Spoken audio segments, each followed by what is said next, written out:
myeternalvitality.com. That's Dr. Powers and his team. Me and Daniel and Andrea have all met with Dr. Powers. He's a super nice guy. Here's the number one thing I'd say about Dr. Powers. He's compassionate. So when you go to him with a problem, he's really going to listen to you. Yeah. That's the number one thing I like about him, is that if you have questions, he gives you access to him and he will put you at ease. Because, again, you're dealing with your body. You're dealing with yourself and how you feel. Yep. That's really personal. Bioidentical hormone therapy. So if you are a male and you think your testosterone is super low, here's the thing. It's a free consultation to talk to Dr. Powers. Get tested, because if you do feel like crap, low energy, you can't get weight off, that's what happens as you get older. Well, like and gaining weight, hormone, your gut health. A lot of that has to do with the quality of sleep. We've had some gentlemen that have messaged me that are now on testosterone with Dr. Powers that are like, oh my God, dude, this is life-changing. I'm a different guy. And these are guys that quit the drinking, that eat right. They're just like, I don't feel right. And I quit drinking like 5 years ago. I still feel like crap. I mean, look it up. Do your own research. The what testosterone could do for you if your testosterone is low, could be life-changing, could help you keep weight off, could help you give you tons more energy, help you work out, maintain muscle. Like, there's so many things. And like Andrea's being treated by Dr. Powers because her hormones were off. All over the place. And then also, he also does nutritional coaching as well, medically guided weight loss, peptide therapy, a lot of other things. When you go get your body scanned, he can tell you how much muscle per fat you have.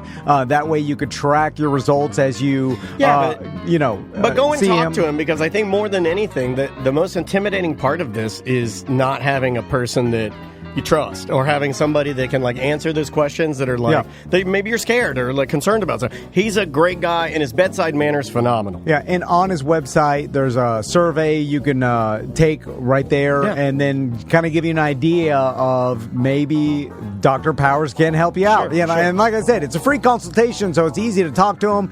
So it's myeternalvitality.com. Welcome back to A Corporate Time. Ross McCoy is here. How you doing, Ross? Hey, guys. What's going on? Very good to see you, man. Yeah. So, before we started the show... We want to bring up the Mo Comedy Jam this September 5th at the Orlando Funny Bone. Come see us, and it's all for good cause for Yellow Brick Road Foundation. MoComedyJam.com for tickets right now. What a pro. You can't even throw him off his game, ever. That's going to be a good show. Dude. It's at the Funny Bone. It's a Thursday night. Jolly's coming back, dude. Me and Daniel will be there. I know a bunch of other people. Sabrina from the News there. Junkie, Ryan from the Monsters is going to be there. They added Ryan. I know a bunch of those guys will be there. Talk to Rue, Nafasat. We talk. Oh, you talked to Rue? She's awesome. She's the best. I love Rue. Really, really sweet. What a just a fun. She's very fun. And then I know Samantha's going to be there. She told me she's going to be there. And Austin Kleeman, he's one of my favorite comics in town too. He's the only one I think that I'm not familiar with, and I'm excited to see. He's a wild man. Like, if you remember Alex Luchin. He's kind of like a baby Alex Luchin. I love Austin Kleeman. I miss Luchin. Man. Me too. I miss him, and I miss his conservative branded beef jerky. Beef jerky. I tell people that was a good idea. It was funny. But beyond that, it's very few products will make me laugh if it's a funny product. I don't like funny hot sauces or it's not my thing. But his jerky was not only funny, but it was goddamn good jerky. He does not mess around. No. He goes all into everything. No, what was it? Patriot Man jerky? Or? It was conspiracy theory jerky. I forget what the name of it was, but it was Illuminati pyramid flavor or whatever. But Luchin doesn't mess around. The jerky was so good. It was so good. Oh. Probably why he doesn't do it anymore. I think it was too hard to acquire and make it at a price point that people would buy jerky at. Pain in the ass. So, yes, sir. Something on your mind? Well, when Ross came in, you made a comment of Ross's gold bracelet. I always do. I love it when Ross comes in and he wears gold, because it does remind me of my father. And I don't have a bracelet, and I don't know if I could do it, but I do. I like the jewelry thing. I like it. Ross has a necklace on. He has some jewelry on. It reminds me of just I don't know, 70s, 80s, maybe fun. Feathered hair. Let's party. Come on. The Tiny Dukes. Quintessential. Dallas Cowboy cheerleaders. Florida dad has the gold bracelet. The gold. I used to have a gold chain that I got from my grandfather. Look around. I mean, back in the late 80s, early 90s, if you looked around in Florida at any seafood restaurant on a Friday night, you'd see a bunch of men that looked like my father. Polo shirt tucked into tiny khaki dukes, braided belt with some sort of fish on it. You don't have to have that one, but normally you would have that one. Then you'd have like docksiders on.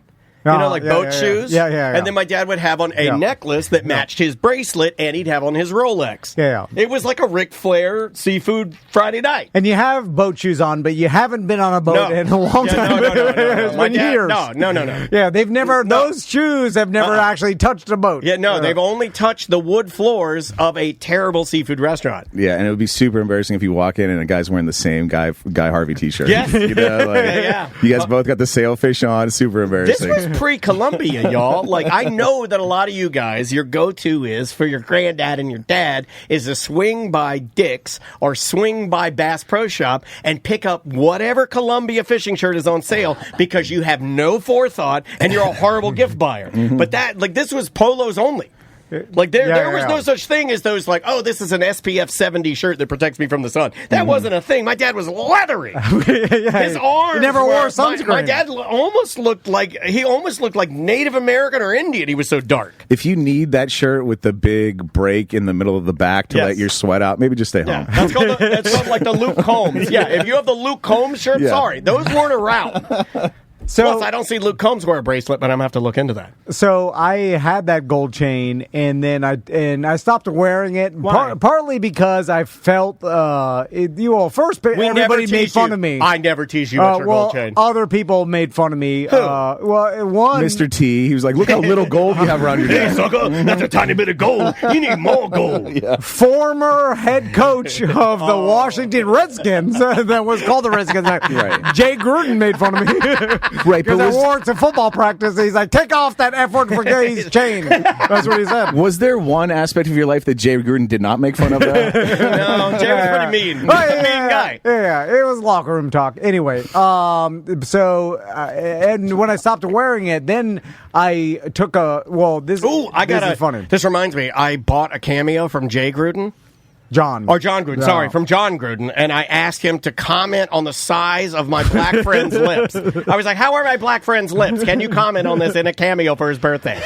No, I did not. I didn't do it. But I want to do it. But Tom's like, that may not be a good idea. And then I was like, but let's do it. Well, he wouldn't say it. No, he's not got him a lot of trouble. Would he take the money? You take the money, right? It cost him. The lip comments cost him tens of millions. Yeah, so he needs that cameo money. So I got I had the chain in my safe with my rusty revolver, and then another thing that I like. So far, it sounds very Florida man. You have gold with your guns in a safe. Now, do you have a safe with a handle that somebody could carry off, or do you have like a floor safe, or God forbid, isn't it screwed into the floor? There's no way it's bolted into the floor. It was, but then I moved it, and then it went for years, still there, not bolted to the floor. So someone could just pick it up and take it. I guess. Loose safe? But there's nothing valuable in there. And is it your current house or your old house that has just 4 bolts sticking up out of the ground? So after I got I had it in my safe, then I was like, oh, I know what I'll do. Crystal wants some jewelry because that's what every Florida man gets his old lady for her anniversary. This is an old joke of mine. Like, I know. Do you know the number one thing that I'd be willing to almost bet one of my family members' life on this fact? I think more Florida men have purchased golden dolphin earrings, the earrings that are dolphins' nose kissing. My mom had like 38 pairs of gold dolphin earrings because I think my dad bought them for her every year. So I came up with the idea. I was like, okay, my step grandfather gave me this gold chain. And, like, my grandmother gave it to me because he took it off before he left with my dad to go on the boat in the Hurricane Andrew and died out there. And then so she gave me that chain, and so it was like family heirloom kind of. Yeah. And then so I was like, and then I wore it when I met Chris. I always used to wear it in high school. Tommy, take this chain and right before you die, take it off and give it to somebody. I have one. I plan on doing it Lieutenant Dan. I have my grandma's. My grandma had like a golden some Native American gold piece or something that's set in a rose gold, like almost like a curio with a very beautiful necklace on it. And I'm like, and then I'm supposed to pass that on to Maisie, and I'm almost thinking, I'm like, no, I'm going to wear this. This was my grandma's necklace, and I did take off the small #1 grandma pendant. Okay. All right. But that'd be funnier if you wore it. If you wore that, I will hug your face. And I'll smooch your face. I'll wear it. Put it on there and rock it just one time. Let's just take a peek. So then I took it to Goldsmith, and I was like, R.I.P. man, I miss David Lair. Can you take a chunk, a couple links of this gold chain and turn it into a ring for my old lady? And David Lair was like, yeah, we can do that. And then so I was like, okay. And then I left it there. And then I remember, and then he made the ring, and I got there, and then I was like, turn, because the chain is too short now, because he took links out for a necklace, turn it into 2 bracelets for my sons, or whatever. Yeah. I remember this. How many grams of gold was this thing that you're making, like, multiple pieces of jewelry? It's huge. Damn, it's huge. It was a big, he was actually, my step-grandfather was Cuban. Yeah. And he was like a Cuban romance. His name was 2 Chainz. We called him Didi. And he's the one they found a skeleton, 15 years later, like some University of Miami. Oh, wow, that's students. A fun fact. Thanks for bringing that up. Wow. Hey, guys, we found a skeleton. How I'm sorry. You're fine. You blew Ross's mind. How cool would it have been if he had worn the necklace out and they found it with the gold necklace skeleton? That'd be cool. All those college kids. That's the Goonies. That's the Goonies. You go over, you go to get it, and that would have been a cooler story. That's terrible. So anyway, but I was always like, after David Lair gave it back to me, and David Lair has since passed. Yeah. But oh man, I miss that dude. He's really instrumental to our jewelry lives. I remember when he handed me the ring and the 2 bracelets, and I was like, oh yeah, and I'm like, this ring's made out of the same gold, right? And he's like, oh yeah. And then I remember and then I was like, and then I left, and then from that day forward, I've always been skeptical that he actually did take the gold and turn it, or if he just. Because if I was him and I was the owner of a jewelry store, you would rob everybody. Not rob. Is that what you're saying? I just because it's probably more of a pain in the ass to melt down some, and who knows what, then just do the standard and make the custom jewelry out of the standard gold that they use. Like, I have no doubt. I don't know. As of yesterday, I know that 1 gold bar is worth exactly $1 million. I think they reported. Well, how much does that bar weigh? I don't know. What's the problem? Or what a standard bar is. Yeah, I don't. I guess it's whatever the ounces is. Yeah. Gold, as of this recording, gold's at an all-time high per troy ounce. It's like 25.30 or something this morning, and 2,500 was like the all-time high 2 days ago. God, you have been listening to Ram. Holy smokes! I may be keeping an eye on. Are you in the course? You're in the course. Yeah. Now. Oh yeah. Wow, I take financial advice. Give me a coupon code for some of those CDs. So recently, Crystal took the bracelets out of the safe and she's cleaning them or whatever, and then I was like, oh yeah, one day my sons will wear it. But then I'm thinking, why don't you wear both of them on your penis? Both of them on your penis. I could start wearing some gold bracelets. You should do it. But then I think it's corny, and people be like, "What are you doing? Where do you go?" Ross doesn't care. He doesn't care. I care what people think about me. I made a rude symbol with my hand, wearing the gold bracelet. Like, people wear you were like, "Who do you think you are with their gold bracelet?" Like, what are you doing? Right? That's what people think. One of my favorite things that you think people think, and maybe they do, maybe they don't. I need some people to email me and tell me if they think this is it makes me laugh every single time. But you have this concept of a human that's sitting out there just doing things, and you walk, like, let's say I'm at like Best Buy, which is horrible. I'm very scared for my job because it's going away rapidly. And you walk in and you have a bracelet on, and I'm the person you're thinking of, and I look at you and I'm like, has he got a bracelet on? Who does he think he is? I don't think those people really exist because most people are too selfish. Well, not strangers, but like my friends and family, the listeners, or me. and the people I know, because you know me as a person that doesn't like jewelry or doesn't, and then all of a sudden you start as a classless person. And then I start acting differently, and then it's like Daniel starts wearing like 3-piece suits to work. I'll clown you. I did that for a minute. I'll be like, who do you think you are? I did that for a minute. I was wearing ties. Like, be honest with me. You were there around that time. Were people clowning? Radio station? Yeah, remember that? Oh, yeah. Were people making fun of me behind my back for wearing like a tie? And they're like, oh, here comes Billy Barty. Yeah, or like, oh, here comes Vern Troyer. Here comes the tiny midget ringmaster. Yeah, I would say it. Everybody would say it. Because they'd just be like, oh, who does this guy think he is wearing bow ties? See, I would. You can't ever change. That's what my yearbook says. Yeah, you just have to keep doing what you're doing. You start dressing weird. You're like, what the hell is this guy doing? You just stay the same. So, like Andrew Leskow, the guy that has all the question marks on his suits, he's stayed the same. So you're okay with that? Yeah. Still finding money for pastry chefs from the U.S. government, dude. Consistently weird, right? You just got to be, because like if Ross starts doing something abnormal, I'm going to be like, what the hell's going on? Like, why is he working out all of a sudden and getting all into exercise? What's wrong with him? Working out is a little different because that he values that. Well, because he's working at his well. You see? Sure. Because it's in his lane. But style, like working out, like life, your like style's style never changes. been better. Your style's never been better. No, I don't have any style.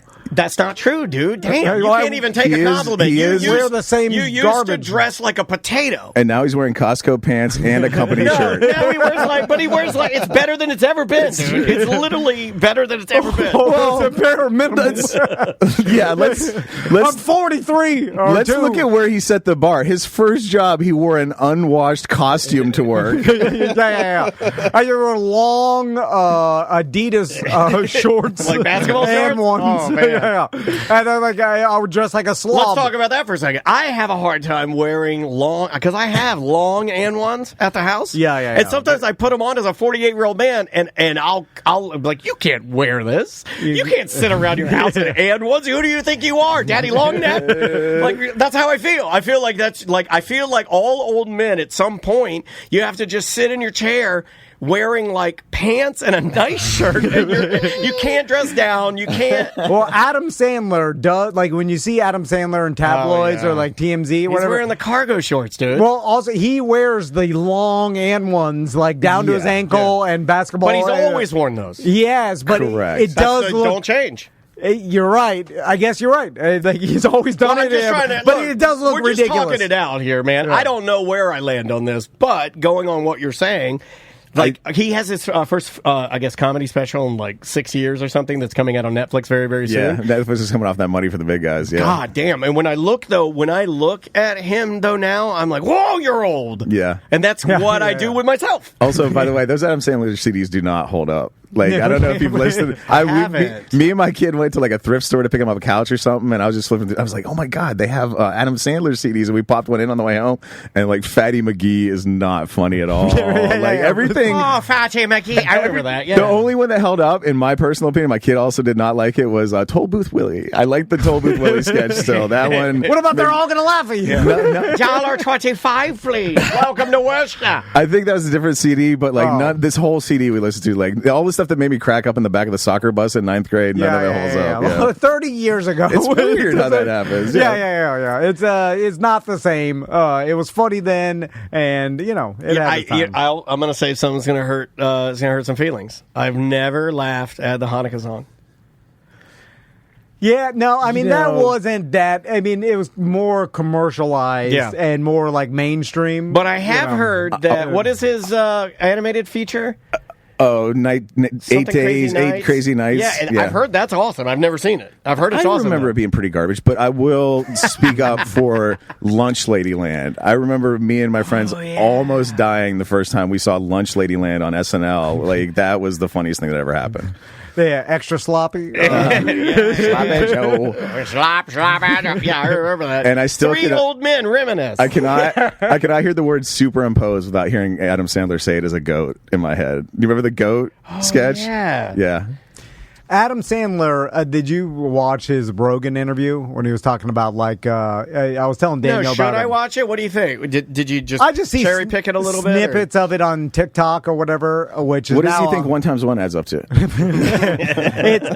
He was just talking about... I love Terrence Howard. So funny. Like, I love it. The success I think Adam Sandler is a direct result and he even mentions a little bit. He's like, when he was young, he had like way more confidence. He thought he was good looking. I talked to you about this, and then he just by happenstance, kind of like he got on SNL, and then at first he wasn't. This is what he's saying on Rogan. Yeah, he said that he thought that was almost like a speed bump. Yeah, because he wanted to be a movie star anyway. And then like so he had these huge dreams and hit and then it hit so early that he never got off of what he thought was funny. And I think later on it probably would have screwed it up because he probably would have had like mainstream like production companies trying to change the way because like you're too crazy, Yeah. But then he parlayed it into $800 million or whatever the hell he's worth or whatever. Yeah. And it was a direct result into him like sticking to what he thought was funny. And then like the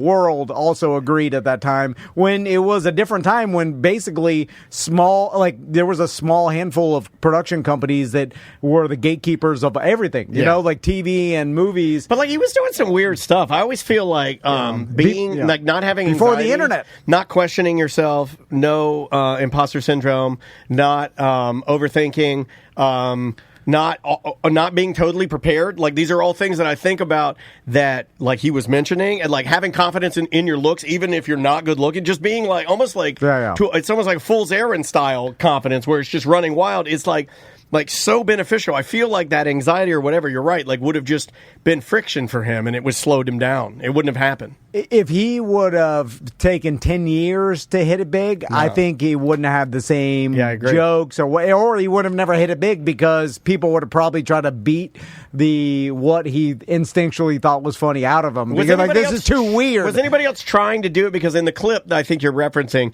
he talks about how Ben Stiller was in the space doing like Zoolander stuff, but there weren't that many folks doing like the bizarre, out there, sort of absurd comedy. What he had going for him, in my opinion, back then in the 90s, was that he was like the only guy making original comedy songs. True. And he was on SNL. So he'd get on SNL with like a Lunch Lady Land or a Thanksgiving song or whatever, and then he'd put those on to a comedy CD, and he'd sell 1 billion comedy CDs because people would go buy that for Lunch Lady Land or the song or whatever, and then they'd listen to like Fatty McGee or the Goat sketch or whatever too. And so he sold 1 billion CDs just by being the one guitar comic that was on TV in the 90s. It's weird that other comics didn't go into comedy songs, especially with the popularity of Weird Al, because Weird Al was also huge in the 90s. Maybe it's hard.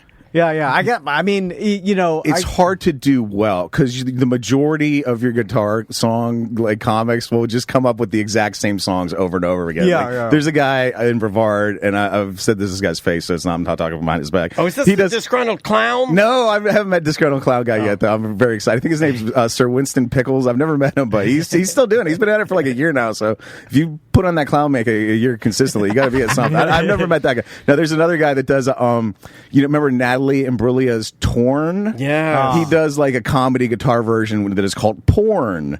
And like, I thought that was one of the hackiest things I ever saw. So I told him, and then I looked it up on the internet, and it turns out like the day that song came out in like 97 or what, one of the first videos ever uploaded to YouTube basically was a comedy guitar version of Natalie Imbruglia's Torn that they did Porn. And so that's the kind of stuff you usually end up with. This reminds me of like about once a month, Tom will try to insist that I write the hit song Trollin' by Limp Bizkit and then put it on YouTube because nobody's done it. And I always tell him, I'll put it on the list. But I'm never, telling you, that'll be your hit worldwide. Trollin'. That's it's a perfect time. So Weird Al's figured out the formula where he can do that successfully, but Sandler was coming up with original stuff. Lunch Lady Land wasn't based on a song or anything. This was all from Crazy Noodle. Yeah, and it was also kind of weird because he came across too, and I think this does play in like as an everyman. Like a normal dude. And he was so young, like you're saying, like I was probably like 15 or something when his stuff was coming out. Like kids loved his. We would gobble it up. That's what I'm saying. Yeah, our generation as kids loved it. Like I feel like our parents and our uncles, they thought it it was stupid, right?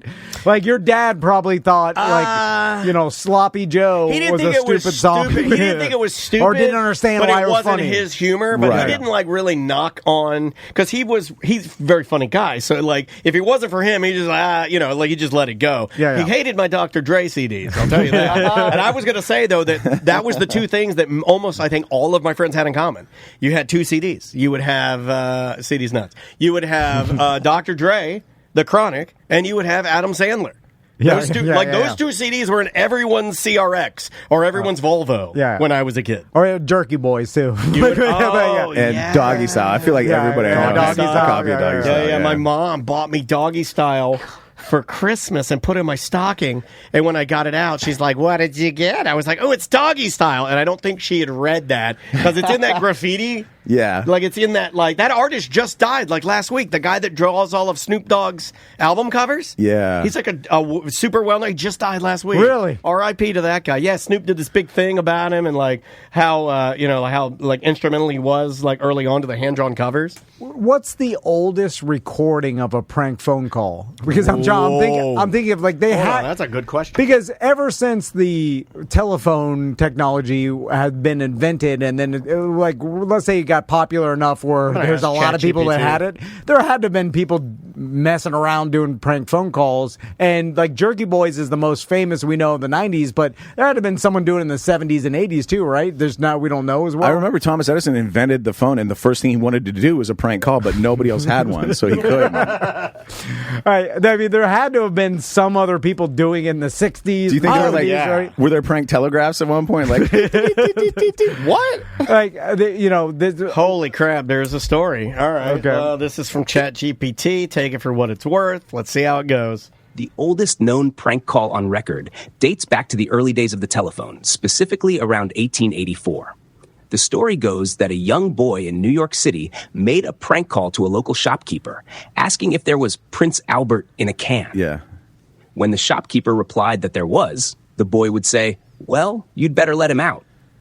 This type of joke became a popular prank call format and was one of the earliest examples of telephone humor. So hold on. The Prince Albert in a can, which is now a weenie piercing. 1888 for the weenie piercing? 1888. Are you kidding me? So it was a brand of tobacco. So you would have like Prince Albert tobacco, and it'd be in a can. So you call up to the store and be like, "Do you have Prince Albert in a can?" And they look at the shelf and they'd be like, "Yes, we have it in stock. Come on down and get some." And you'd be like, "Well, you better let him out." And then the other one, I was going to cite that one, and the one where you call up and go, "Is your refrigerator running?" Yeah. And then they're like, "Yes." You better chase it down. Yeah. Exactly. You better go get it.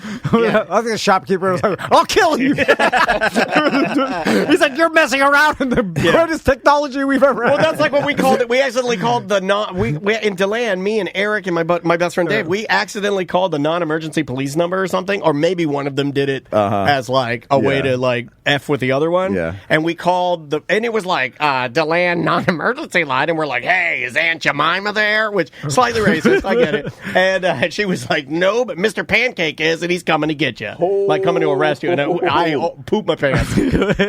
So scared. So anxiety. That was probably my first known anxiety. It was like, boom, I'm going to jail. We used to do phone book roulette. You pick a number at random, and then it would be how long can you keep somebody on the line. That was our game for a long time. Okay. Oh, really? Yeah. I used to do it with Drew. I mean, like the chat room's even reminding me. Like Drew Garabo and I, a radio broadcaster, still broadcasting in Tampa, Florida, we would do, typically on Friday nights, we would go crazy and just we'd play this game where it's almost like password. There'd be a word that we'd have to get the shopkeeper to say. How would you get be able to air it? Because I remember we didn't care. Because there always was a thing where like 100%. you cannot put someone on the radio. No one's ever asked me this without. Finally, how many years? I remember 30 years. No one's ever asked me. I saw the ghost leave your body. The tension and the stress actually evaporated away. How good do I feel now? Yeah, dude. In fact, we used to be paranoid on the podcast, thinking that it was an actual thing that someone would enforce. It's not a thing. And no one. Yeah. And apparently, it's nothing. Unless you're fartogram. It's only a thing to the radio station manager that that thinks it's a thing, but it's not really a thing. Or if you're whatever lawyer got Fartagram shut down. Yeah, like it's just not. I don't even. But technically, it is a thing. I mean, like I guess it's a law that's written somewhere. Like the way that we got around it, and this is how I had to explain it to Chris Kampmeyer, who used to be the vice president of the region program director. The program director. He was our biggest boss, and he wanted us to stop doing it. And the BS kind of thing that I told him was, hey, I call places in other states so they don't know who's calling them. And this is before caller ID, really. Yeah. He was like, it's a late 90s or a middle 90s. Don't tell me about it. It's like very much a don't tell me, but, kind of, I don't care, kind of a thing. Yeah. And that's what I told him. I was like, we would call like Texas, New York, also any place out west. Pre-internet, so it would be impossible for someone in Texas to hear a radio. Correct. Like, literally, they cannot do it. No streaming, no podcast. Nothing was recorded except on a VHS tape. Yeah, you had to be within 100 miles of the radio station to even hear it. After that, it's impossible. 78 miles. Or that's insane. Yeah. Or be friends with Evil Eye and he'll make it tape. Yeah. Some of them are still out there. I mean, some of the clips and stuff like that. Yeah. All right, let's take a break. When we come back, we got a guest in studio. All right, I love it. And we'll be right back. Welcome back to A Corporate Time. We've got Ram Daviesy in the building. Hello, gentlemen. Money, one boat at a time. That's Ram Daviesy. Buy a boat. Have you seen the number of boats that Ram Daviesy has people are buying them. But I don't think I thought people would take to your advice so rapidly. It is inspiring, isn't it, Daniel? It truly is. It truly is. People that I see on there, and I'm just going to say what I said. They have no business buying boats. I see people that I'm like, I get nervous for them. I do too. I'm like, I don't think your child has proper clothing on, but you bought a boat. I'm like, okay, hey, do what you want. Not my business. No business buying a boat. A boat is business, Dan. Okay, you know what? Thank you for correcting me. Yeah. I got to change my mindset. I'm trying. What need hath the child of clothes when it float naked in the water? Oh my God. Get that child naked out of the water into a boat. You'll find clothes somewhere. Man, Ram Daviesy spitting the scripture. I love it. I love it. Now, before we get too far in, I usually do just my token. No. And generally, leading lady is so offended. Generally, I don't mind because I've stolen this from Daniel. No. But today, Daniel, I'm going to let you know you do need to find a better hiding place for your house key. Under the mat is very hack, and I stole this from Maisie's piggy bank. So it's a lesson to you, Dan. She'll never crack it open. That thing is stuffed full. Oh my God! Well, Ram, it certainly was. Thank you for being here. I'm the money ripping thing is hard to take. I don't know why it was just raised differently. Now, speaking of boats, it's a very sad story, but a billionaire seemingly has just passed away. Luxury mega yacht. On his mega yacht because of some crazy water spout. What a way to go.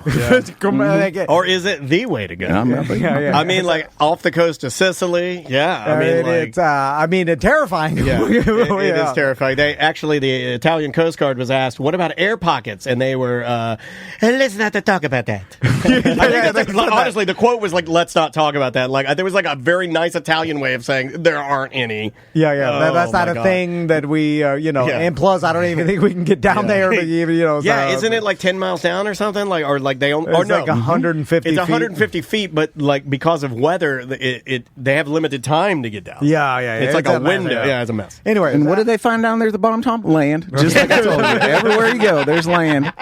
No need to buy it. So, Ram, you've told us. Before we get into it, Tom, let me remind you that you can come out the 5th of September to the Orlando Funny Bone down there on International Drive and see the Mo Comedy Jam.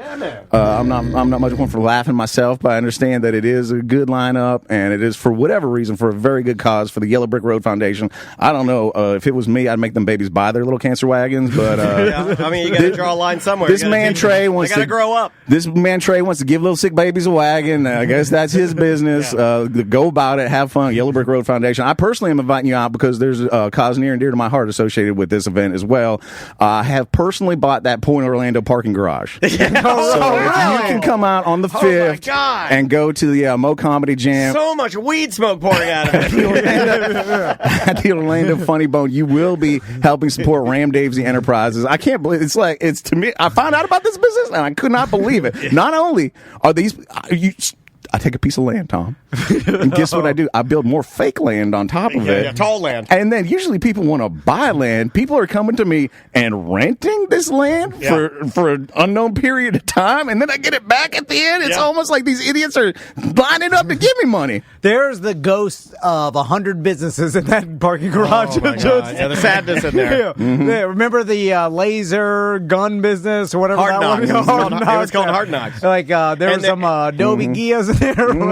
Hey, I like Adobe. You shut the hell up. I like Adobe Gias. Worst cheese dip in Orlando. True story. BB King still there? I will agree with Ram on that. The worst cheese dip in Orlando, but the only place that Dan Dennis has actively seen. I thought you were there. I know Andrea was there. We saw a man in a wheelchair playing guitar in a heavy metal band who fell out of his wheelchair, and his bandmates didn't notice. And he was laying on the ground asking for people to actively put him back in the wheelchair. And then it was wild. It was wild. Mm-hmm. They got a new business going in, which I think will drive my parking lot attendance through the roof. They're putting in a Dick's Last Resort. You ever heard of this one, Tom? It's where you go to eat and have a nice meal while being shouted at by a rude waiter. It sounds like great business on me. Yeah. Isn't that just what we do now? It's just normal eating. They have monetized bad customer service, and that Ram Dave's approved.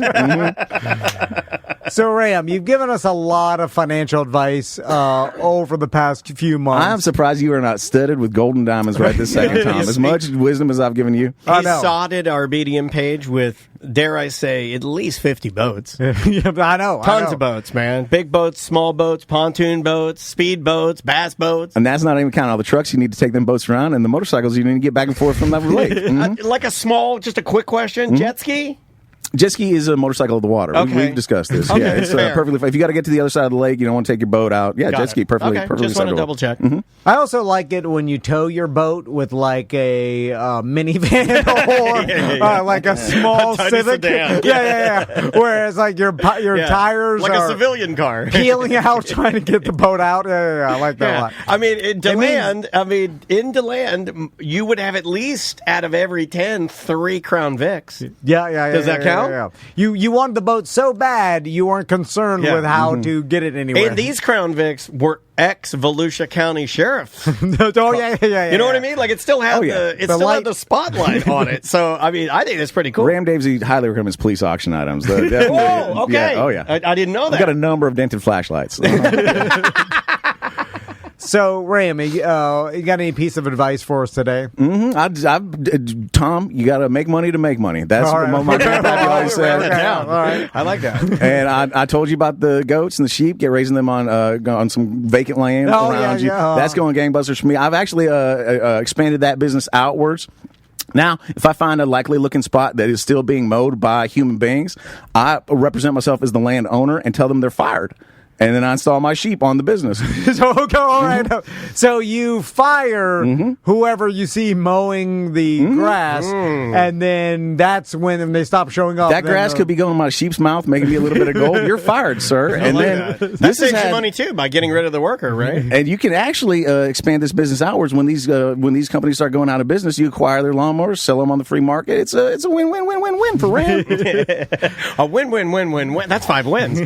Now, what happens, pretty damn good. I never asked you about this, Ram, when the goats and sheep wander off inevitably into the street and get struck by a car. Yeah, by cars and trucks. Bus or something. Oh, yeah, you sue the hell out of that automobile operator. I've got Mo DeWitt on a retainer. Anytime. Okay, all right. Mo actually flinches anytime he hears a sheep baa now. He knows. He knows he's likely to be called into court. Exactly. All right. How many do you have now, would you say, goats and sheep? First of all, let me throw my little Mo slogan at Injured on the Mo? Just call Mo. Because they're mowing. You see, Tom? You know what? That's the greatest joke you've ever made, Ram. That one really got me. And it also got you.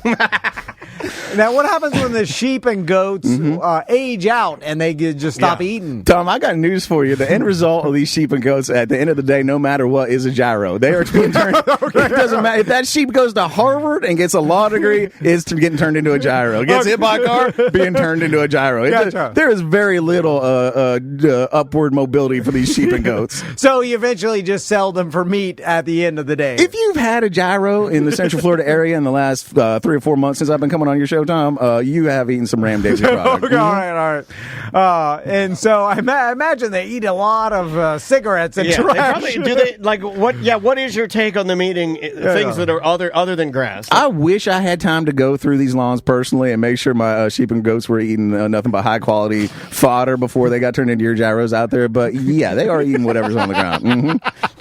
And in a certain respect, you can look at that as recycling. Are you an eco-friendly person? Well, have a gyro. I mean, goats eat cans, right? I believe that's a myth based on the fact that they would lick the glue off cans back in the past, but they will eat just about anything. God, my friend Ross would know those facts. You remind me of him. It always didn't make sense to eat an actual aluminum can. But how would they? I love things that I got from cartoons that I still believe today. And goat eating a can is like, I remember seeing that in a cartoon that was probably made in the 40s, and I was like, well, yep. There's that, and all Asian people want to blow us up because they did a lot of World War II cartoons. A lot of people didn't even know, Dan, back in the day, that some of those Ripley's Believe It or Nots were not real. A lot of people just took them at face value. Oh, we've been talking about that a little bit. Yeah, we have. I am now seeing a resurgence of people fighting for me now online, saying that Ripley's Believe It or Not is true, and that the stories are true. Yeah, they're saying that they were vetted. And they are true, and it was supposed to be... I have found that nowhere. It was supposed to be meant by believe it or not, it's true, not believe it or not, some of this is BS. So people are... No, they were giving you a choice, I guarantee. Some people are on my side, I'm just saying. Why did they just stop it with believe it? Why because the saying is believe it or not, it's true. But why plant the seed? It is true. Maybe it's like that they're airborne medicine, and if you really believe that Mr. Ripley found a half goat-legged man out in the Amazon, it really is true if you believe it. My wife's doing this now. I'm going to air her out right now in a Ram segment. My wife has my daughter taking these little vials of sugar beads.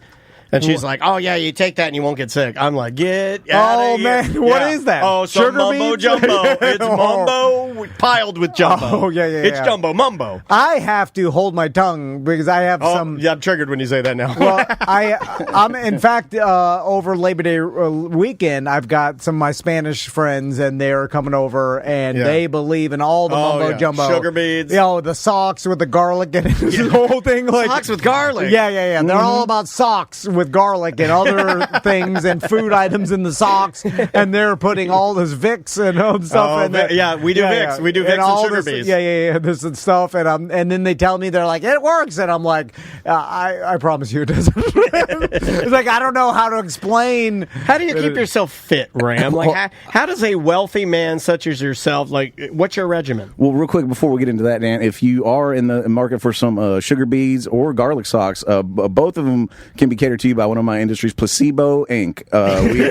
We sell any number of vitamins, essential waters. That's where we dip like a lemon in water for 1 second and tell you it's medicine. Yeah, Placebo Industries. Just look for the big placebo label on the front, and you know that you're getting better. When you see the big P, you know it's for me. Andrea can't believe that sugar beads are somehow helping. I think she's one of the most. I think she's literally one of the most intelligent and capable women or humans that I've ever met in my life.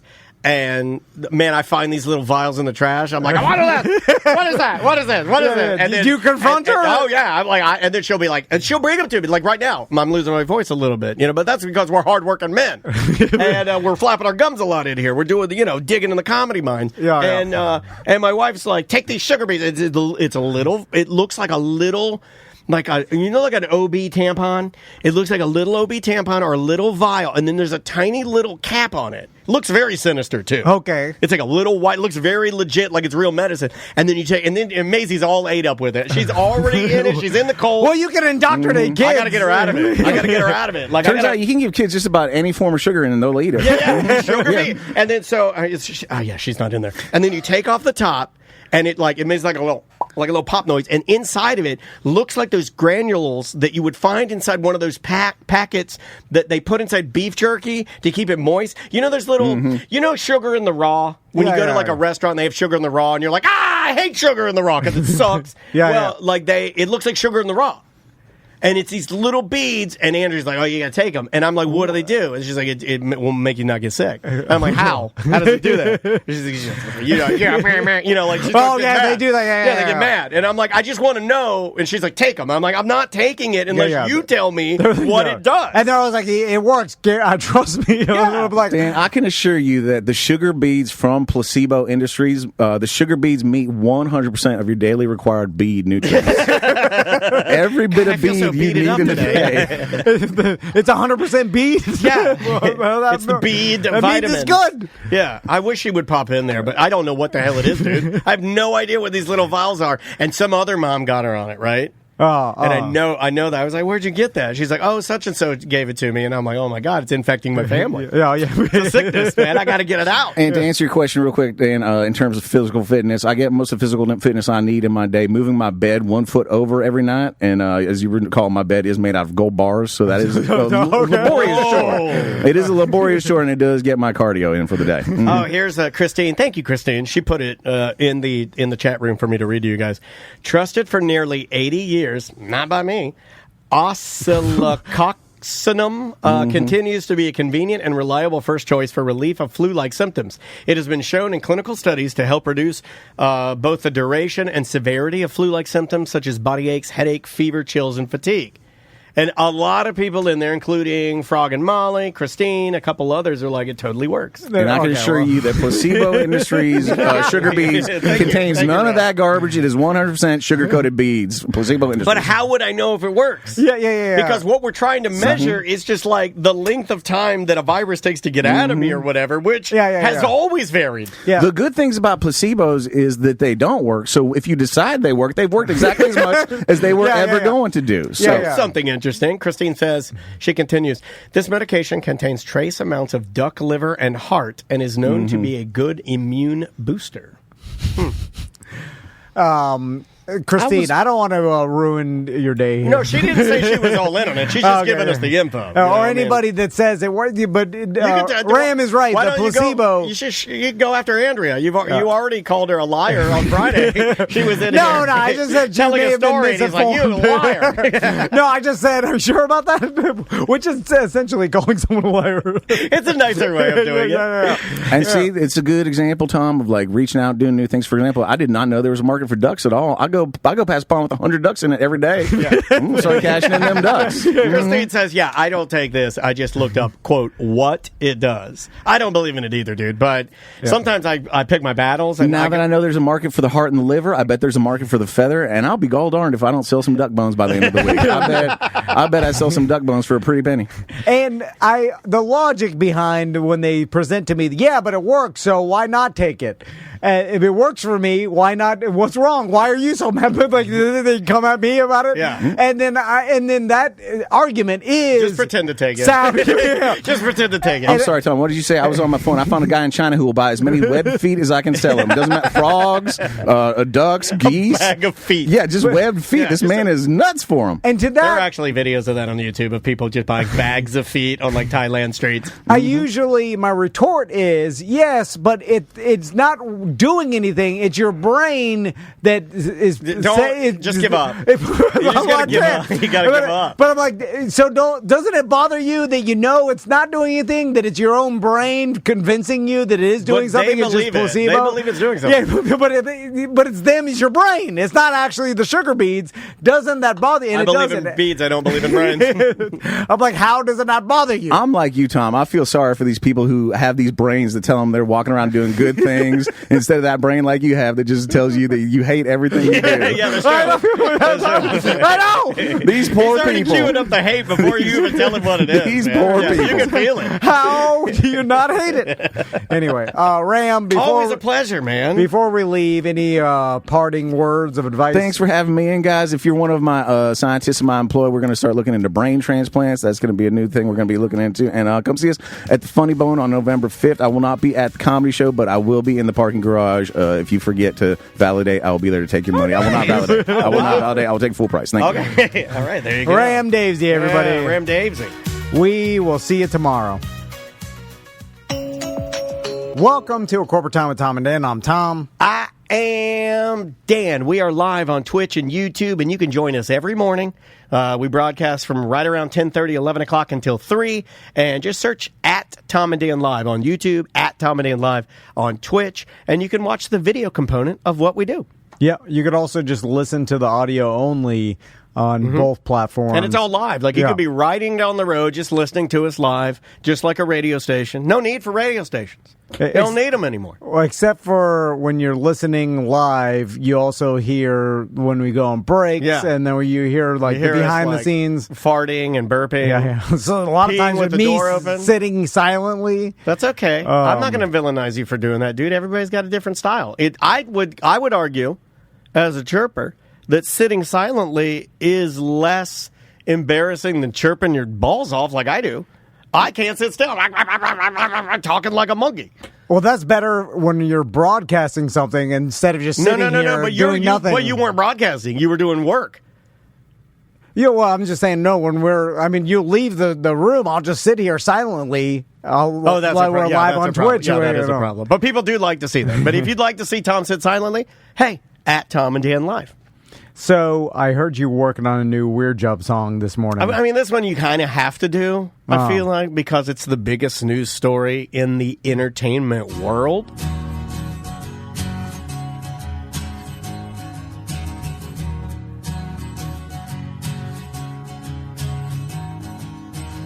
Today is gonna be the day that I quit my weird-ass job. By now, you should have somehow realized I'm a big fat slob. I don't believe that anybody likes the weird-ass job if they're a slob. It's just more of the same. You know what you're getting. Fat slob, you're working at your job, now the fire in your heart is out.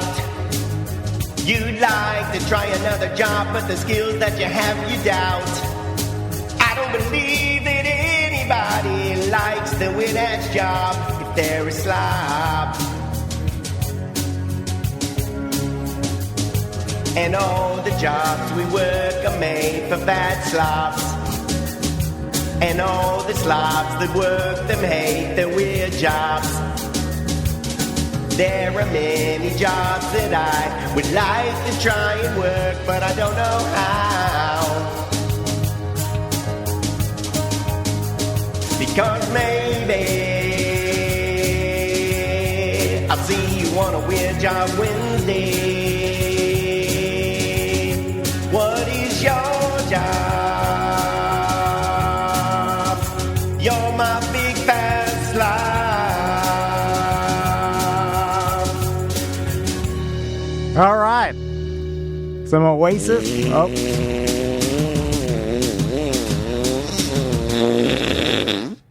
Oh, what was that at the end?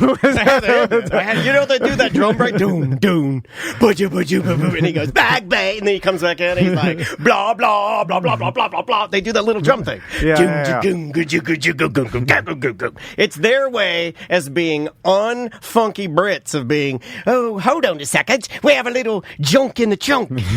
Let's put a little junk in the chunk. Let's do a little a boom boom, a boogie boogie boom. Anyway, there you go. It's Oasis. On the line with us, Americus. How you doing, Americus? Hey, you said it wrong. Oh. You said Americus, like he's an America Vespucci who discovered it. It's Americus. What's going on, guys? How you doing? That's what I said. You said Americus, like Amerigo Vespucci, the real person who discovered America and Italy's favorite hero. Oh, how do you say it, Americus? It's Americus. Americus, like that's a medic. What I said. No, you said Americus, like you're a patriot. I know where this guy's head's been. He's been reading the news all morning. That's how I talk. Yeah. Americus. Americus. Ahmed Spa. Americus? Americus. There you go. There you go. He got it. Hey, what is your weird job? I work in loss prevention, so basically I'm trying to catch shoplifters all day. Yeah! Oh, man. I always wanted this. This is one of my dream jobs. Like, seriously, because I always thought, like, I don't know. I always thought that okay, I'm just going to be real. This got serious. I always thought, for some reason, that I would be doing loss prevention in, like, an Old Navy or like a Target, and then all the cashiers would be horny for me because I protected the store. I'm serious. This is what I thought. This is what I thought as a young man. Do you know how retail workers... No, I do not. I don't know how it works. I've never worked retail, dude. They hate the company they work for. I know they do. And they hate their job. I'm not telling you that it was real. I'm telling you what I thought. I thought it had sort of a romanticized Old West vibe where, like, I'm the cowboy sheriff protecting the Old Navy, and all the cashiers would be like, oh, my God, get him! Americus! And I'm running after him, shooting him with my taser. Is it anything like what I'm romanticizing and describing? Well, nobody's trying to get with me, but at the same time, they are kind of fascinated when they see me going after somebody. And, there's a little bit of excitement to it. Yeah, it gets them hot. So you're chasing after some Mexican that has a whole handful of tall teas, and you tackle him into a stand, and then all the cashiers get a little spicy. If retail workers found out the company they work for went out of business, they'd kind of be happy. They lose their job. Yeah. You don't want to lose your job. Well, that's the weird part. They'd kind of be happy. Yeah. They've always kind of wished their company would go out of business. So tell us, like, how do you start your job? Like, how did you get into it? Like, what made you get into loss prevention? How long you been doing it? I kind of got into it by accident. We moved back down to Florida after being up in the Midwest for 5 years. I was looking for a job. I was doing online school for criminal justice, and I figured it might be a good fit. And I jumped in, and I've been doing it about 13 years now, and I love it. Wow. Love it. Best job ever. That's a long time, dude. So do you work for the specific company, or is it the company outsources your company to do loss prevention? I'm directly hired by that company, by my company, by the store. Okay, so it's a division within that store. Correct, yeah. We're a separate division from the store, but we're part of the store. Okay, so what is your day-to-day? Are you basically a secret shopper just wandering around the store? That's what I always want to do. I'd have disguises. I'd have different wigs. I'd have different hats. I'd have different characters I was going to say waitresses, that the cashiers would get to know. They'd be like, oh, he's doing the old man. I'd come around the corner as the old man, you know. No, I sit in an office by myself, which I love, and I'm watching screens all day. Okay, so you're just watching security cameras. And now, what are some of the telltale signs of a shoplifter? Like, for instance... Oh, I bet you see people kicking poo out of their dresses, too. That's an epidemic. Yeah. Ladies have been kicking... I've seen it. Yeah, ladies have been... This is a new thing that I wouldn't know about, but thank God for TikTok. Women, it's an epidemic across North America, are kicking poo out of their dresses. Yeah. Well, and then they kick it under a stanchion or under, like, anything. Whatever they can kick it under a car. Or they're bend over and logorrhea. Yeah. But it has to, like, it's harder for men to do because they have pants. Yeah. But women in dresses, they just... you got us with the dress. Yeah. I'll tell you right now, if I wore a dress, I'd be kicking it everywhere. Well, that's the thing about this job is it's a lesson in human behavior. Because not only am I watching shoplifters, I'm watching like guys clam slapping their girl or clam slapping. Did you just say clam slapping your girl? I did. I've never heard that. I write that down. That's like something my dad would say. Clam slapping. Yeah. So or yeah, go ahead, Tom. Well, I'm just curious. Like, all right, you go in. You sit, and there's a bunch of screens. I've seen the movies. There's like 15 little screens that you're watching, all surveillance cameras. Yeah. And you're like Billy Baldwin in Sliver. And what are you looking for suspicious behavior? Can you tell if a person walks in and is acting kind of funny, then you just kind of follow that person? Like, I'm sure there's the way standard customers act as opposed to... like shoplifters. You got to be confident. What's from your experience, what are you looking for? Well, you're exactly right. I mean, a standard shopper acts pretty normally, but you look for people with like big empty bags, or if they're looking up at the ceiling for cameras, if they're looking around to see who's watching them, all sorts of different behavior. The way they're picking up merchandise, there's all sorts of different clue that'll kind of give it away. Ooh, give me the way that they pick up merchandise. Explain a little more on that.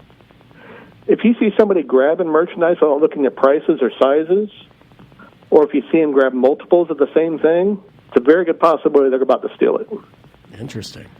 So in order to steal it, you have to hold it up by the shoulders, look at it, put it on your chest, hold it out again, check the price tag, and then stuff it down your pants. Pretty much, yeah. So exactly. When you see someone, and what's the most likely way people steal stuff? Is it down the pants? Is it in an open shopping bag? In your experience, what is it?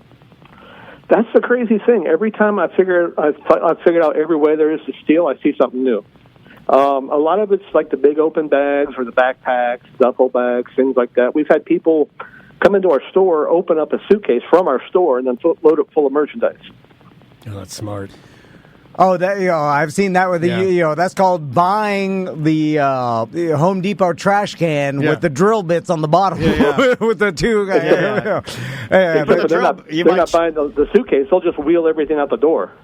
Yeah, and then okay, so they'll just literally pack their suitcase filled with stuff and then just leave the store with Those kind of make me sad too, because sometimes I see the loss prevention person chasing after the suitcase person, and they're like, "Stop, sir, stop!" But they're like, they don't do anything, and I guess they can't. And they're like, "Please stop! For the love of God, I'll lose my job." It's almost like they're yelling. So, and the person is confidently just putting the suitcase in their car and then driving away. What are you allowed to do to prevent the person from stealing stuff, or is it just yelling "stop" like a nerd?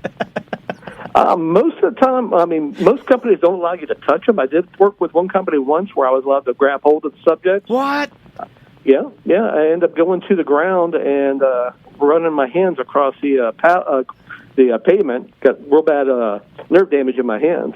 But most companies won't allow you to touch the shoplifters, so you kind of have to bullshit sometimes. Oh, damn. So you got injured. You messed up your hands going to the ground and pound with somebody. What were they stealing? I hope it's something like a stuffed animal or something that didn't matter.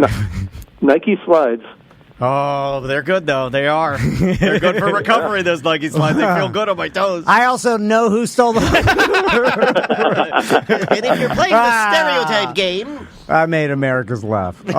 So anyway, now I know that when I used to work retail, I remember the guys that worked up front at Champ Sports took off running after someone and then tried to get the stuff back, and then he was almost fired by the company for doing that because the company had a strict policy about not engaging with shoplifters because it's more potential for a lawsuit. Yeah, next thing you know, you're curb stomping some shoplifter and you've now you're in jail. Well, honestly, it's for the employee themselves because the employee goes to stop a shoplifter and they get hurt and they sue the company, and it's much more likely that the employee will sue than the shoplifter. Sure. So they're just stop trying to stop this because you're going to sue us, and we're going to have to pay you $800,000 as opposed to $32 in toll tees. Right. It's a nothing. So I'm sure kind of the back end of the loss prevention where the companies don't want the litigation more than they care about the actual product, right? Yeah, absolutely. And the climate we're in now, the shoplifters, some of them, the professionals, can get a little crazy. There have been people pepper sprayed, there have been people attacked. So, the shoplifters get a little rough sometimes. So they definitely don't want the average employee going out there, and even we're limited as to what we can do because of that. What's the weirdest thing you've seen somebody shoplift? The weirdest thing I've ever seen somebody shoplift? A big area rug. How the hell? I did not expect that answer. Did they just try to walk out with it? Absolutely. He put it in the shopping cart and walked out with it, and I approached him. I'm like, "Hey, bud, can I get that rug back?" He goes, "It was an online order." I said, "Yeah, but you don't pick that up off the floor. You pick it up at customer service." He goes, "I'll go get my receipt." I'm like, "Yeah, you do that." And he just ran. I got the merchandise back, and, he took off. So it's embarrassing to run away from a rug in a shopping cart. That's on my bingo card. If you are pushing a shopping cart with a rug in it, and then you turn and then you run away from it, that's very embarrassing. That's bad. So what are you allowed to do when you, obviously you're not... He's really limited. Yeah, you're supposed to confront them, and then if they just ignore you, can you do anything? You can't clam slap them, I know that. I cannot clam slap them, no. I can call the cops if they decide to run and and give them as much information as possible. Can you threaten them? We do have some different things to try to identify them, which kind of helps. Can you threaten them? Like, in that time, it'd be cool if you're like, I'm gonna blow your brains out. Like, maybe they'll freeze, right? I'm just trying to figure out a way out. I'm trying to use my brains. Like, so the guy's standing there, and I'm like, if you walk out with that rug, I'm gonna blow your brains out. Now, you really have to look at the subject and kind of play mind games with them a little bit. I mean, like the kids, you can kind of verbally insert your will, you know? Yeah, this is just like Mindhunter, except it's rugs. Exactly, yeah. I love it. You have to get into the mind of the man stealing an area rug. Exactly. What's the strangest place you found merchandise on a stolen person? In the butt?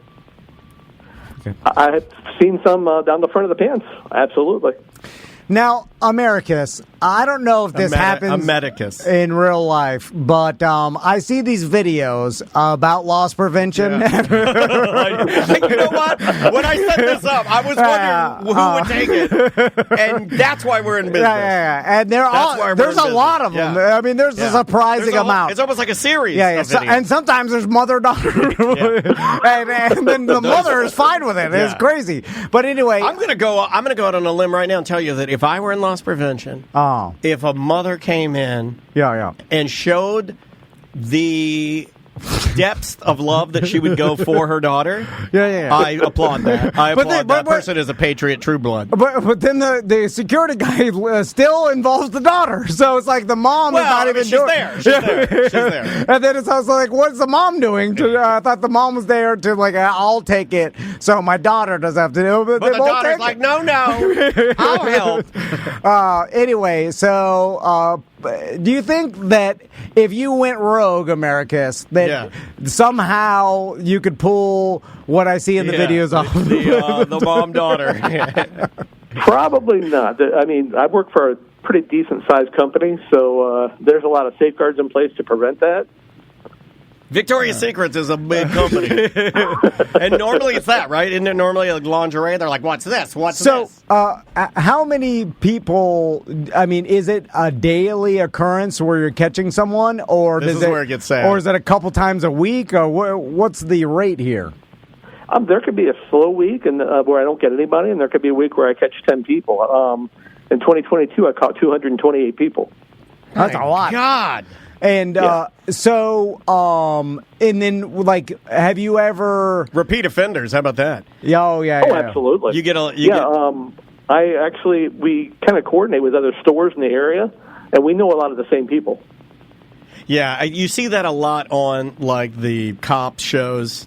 You'll see if the Target, let's say Target has a known guy that has a purple backpack, guaranteed that the cops have already let Old Navy and everybody in Burlington, you know what I mean? They know the guy, and they communicate with each other. Absolutely. What do you think the main shoplifter is stealing for? And this may be a stupid question, but are they stealing to resell the item for cash or return it? Because I remember when I used to work for Home Depot, they had a policy they no longer do, but 20 years ago. Did you just say when I was stealing from Home Depot, they working? Had Also stealing. But they had a policy where they would take returns without receipts. And and it was to make it easier, whatever. No questions asked. And that offered and then there was a lot of people stealing because it could be fast money, you're returning stuff for cash. They since changed that, and I imagine now to be able to get cash back, you would need a receipt. You return one saw blade, you get $40. So then the only other option is then to sell the item you stole on the market or after for resale or whatever. And I imagine there's only a couple things that would make sense doing that. Like a rug seems like a personal item that you stole for yourself. So do you think rugs are expensive though? Is it more stealing the stuff that the people want, or is it stealing to resell for cash for drugs? The professionals, they're doing it more for resale. Some of them sell it online. Some of them sell it at a flea market. They'll steal a bunch of clothes and sell them at a flea market. Now, the druggies, they will steal stuff and then return it for the merchandise credit and either sell it to the online sites or sell it to pawn shops for quarter value. Gotcha. Interesting. Okay. Yeah. I mean, there was a guy I knew that used to shoplift a lot, and shoplifted enough merchandise to set up multiple hotel rooms with like displays of the stuff he'd stolen, and you could just walk through and peruse it and buy. I mean, the professionals, it's kind of gross when you see them do it. It's crazy. I remember when I worked for Champ Sports, like every jersey had like a bicycle lock through the armpit and the neck hole, so that because what would happen is they'd get these bags that were laced with like some sort of foil or whatever to prevent the alarms from going off, but they would just take the entire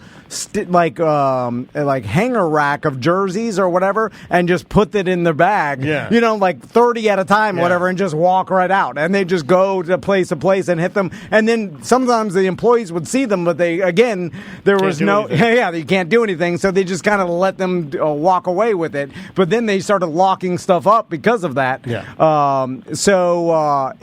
When some of the professionals, they're stealing huge amounts of stuff and then just walking out, or they're coming in with a group of people and just doing it all at once. Have you ever had to battle one of those like flash mob deals?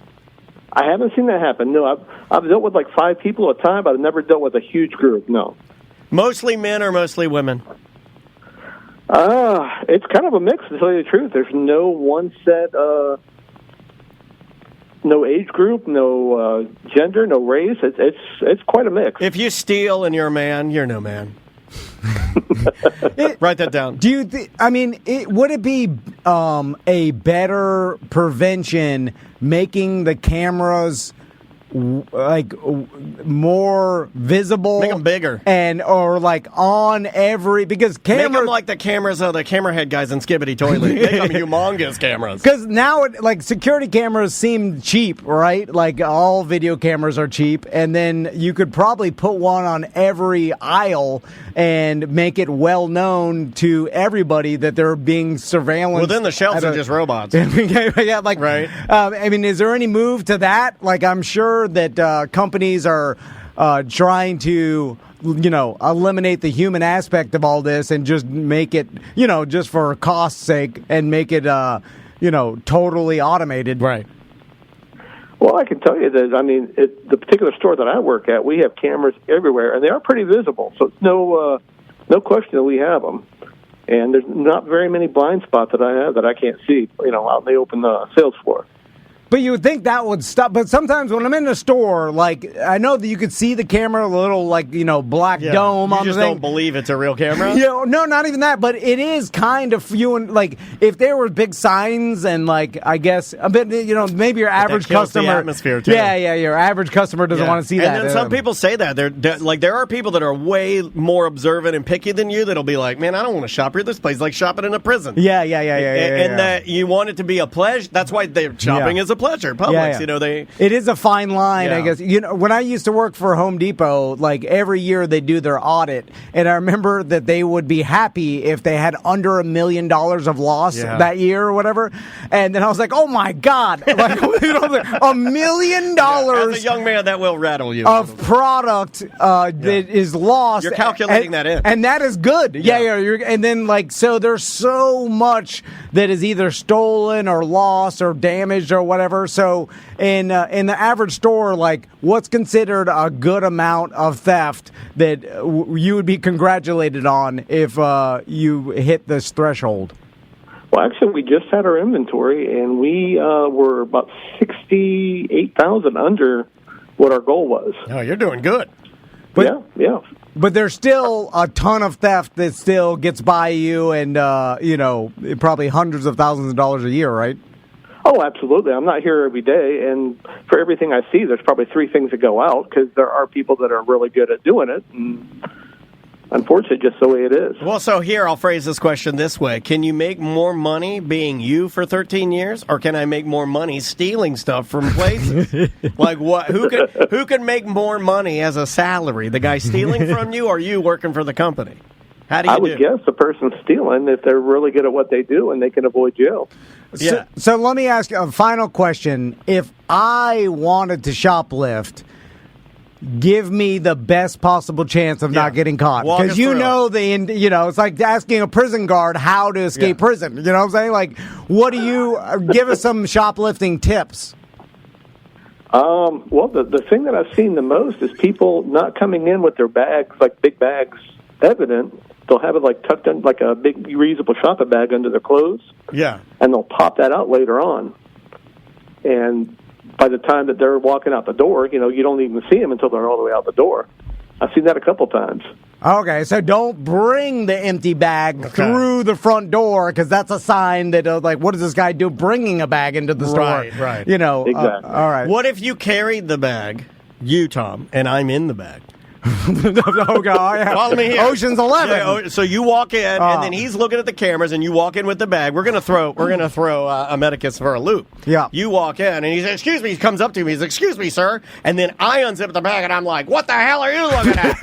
And then, I'm sorry. And we're like, "We're gay. This is my husband." Like, whatever, because you can't question that. Yeah. If once I say this is my husband, then you look like a horrible person for you're putting us down for this is the way we like to live. Or you're in the baby stroller. Yeah, hold on. Yeah, I've seen like that cartoon. Yeah, I'm pushing you. Wasn't that a Wayans Brothers movie? I like that. Do I get to do little person blackface? Yeah, or am I a white baby? Am I a white baby? No, full little person blackface. Okay, little person blackface, and I'm in a stroller. Yeah, and I'm pushing you. And you have your beard. And then Americus comes up and what the hell? And I'm like, what are you looking at? You're smoking a cigar? Yeah. All babies should smoke cigars. So it's a great thing. How much you pull in a year? What are we talking here? Hitting almost 40. All right. No, you got your own office. It started out that way. When I first started, I was working part time, so I was barely, maybe 20. All right. It is 2024. I don't know if you realize this yet, but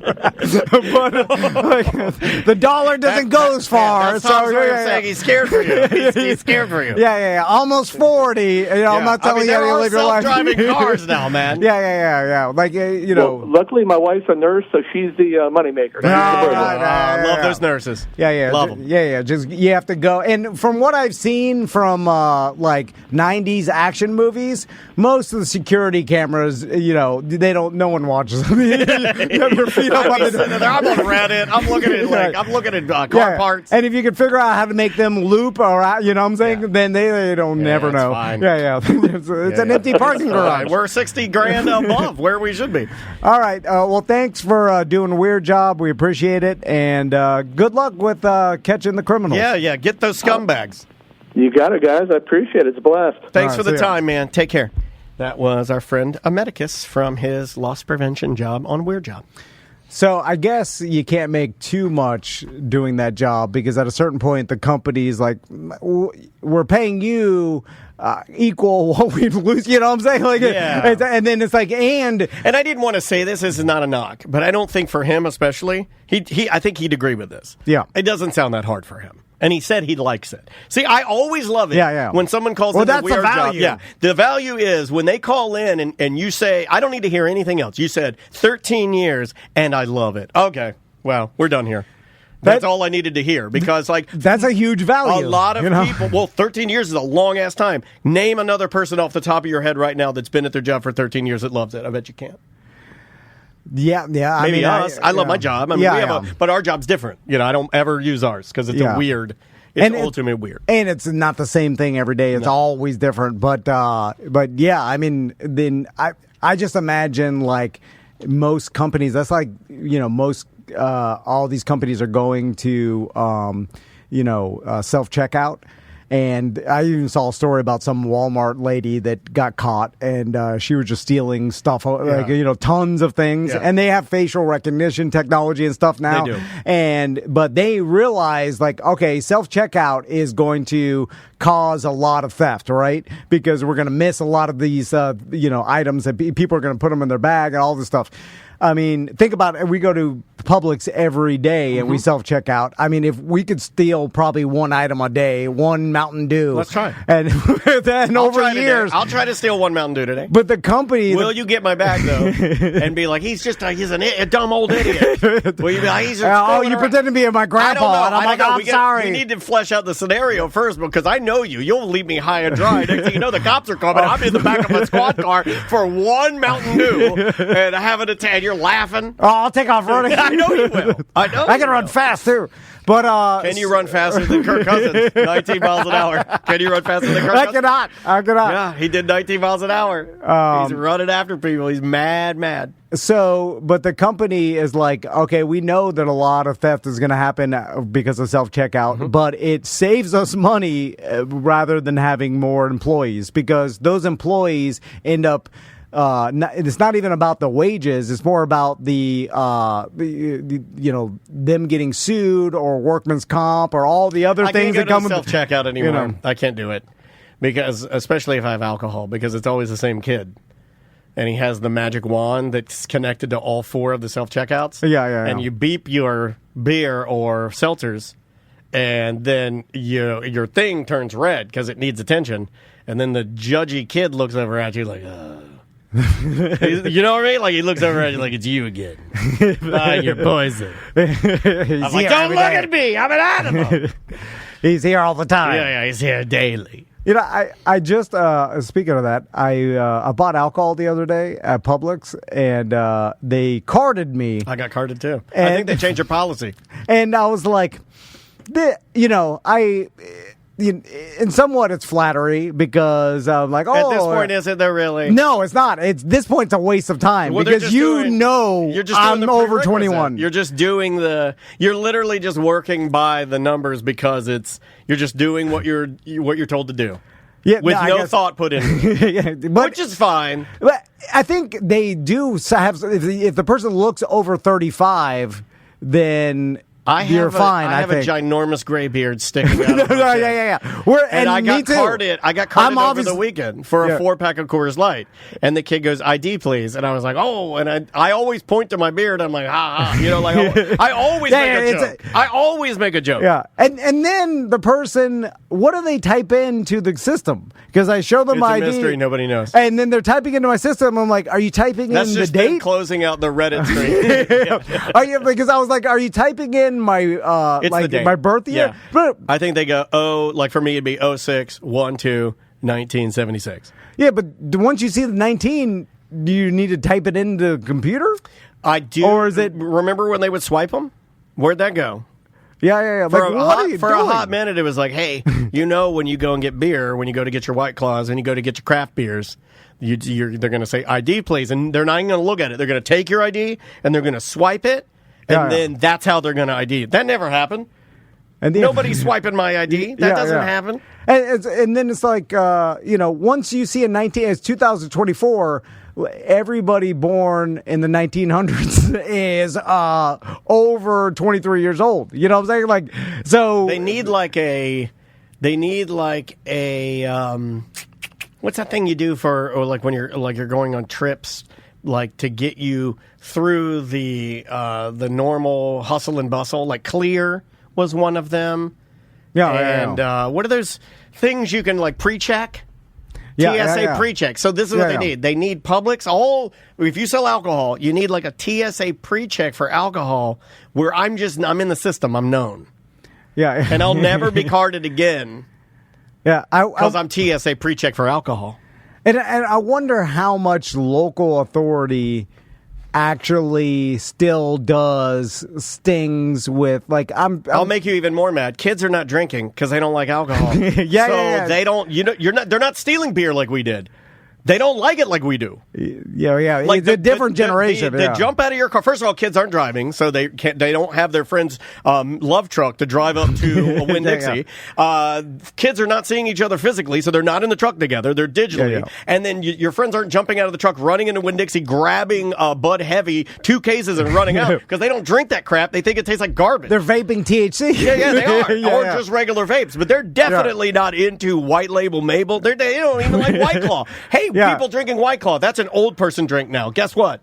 Young people are not drinking alcohol, dude. They're just not. Are local police still sending in decoys to try to buy 12 packs from gas stations? Yes. And busting them? Yes, but only to be a pain in the ass. So they're just wasting everybody's time. I don't think they do that anymore. Yeah. Because I don't know if OPD runs a sting operation to track down all of these bodegas and little, like the mom and pop up here. They're not selling booze to kids because kids don't drink booze. Find me the kids stealing beer. They're not. Well, not even stealing, but just trying to buy beer underage. They're not. I remember in the late 90s, there was this Quick Stop across from Killian High School in Miami.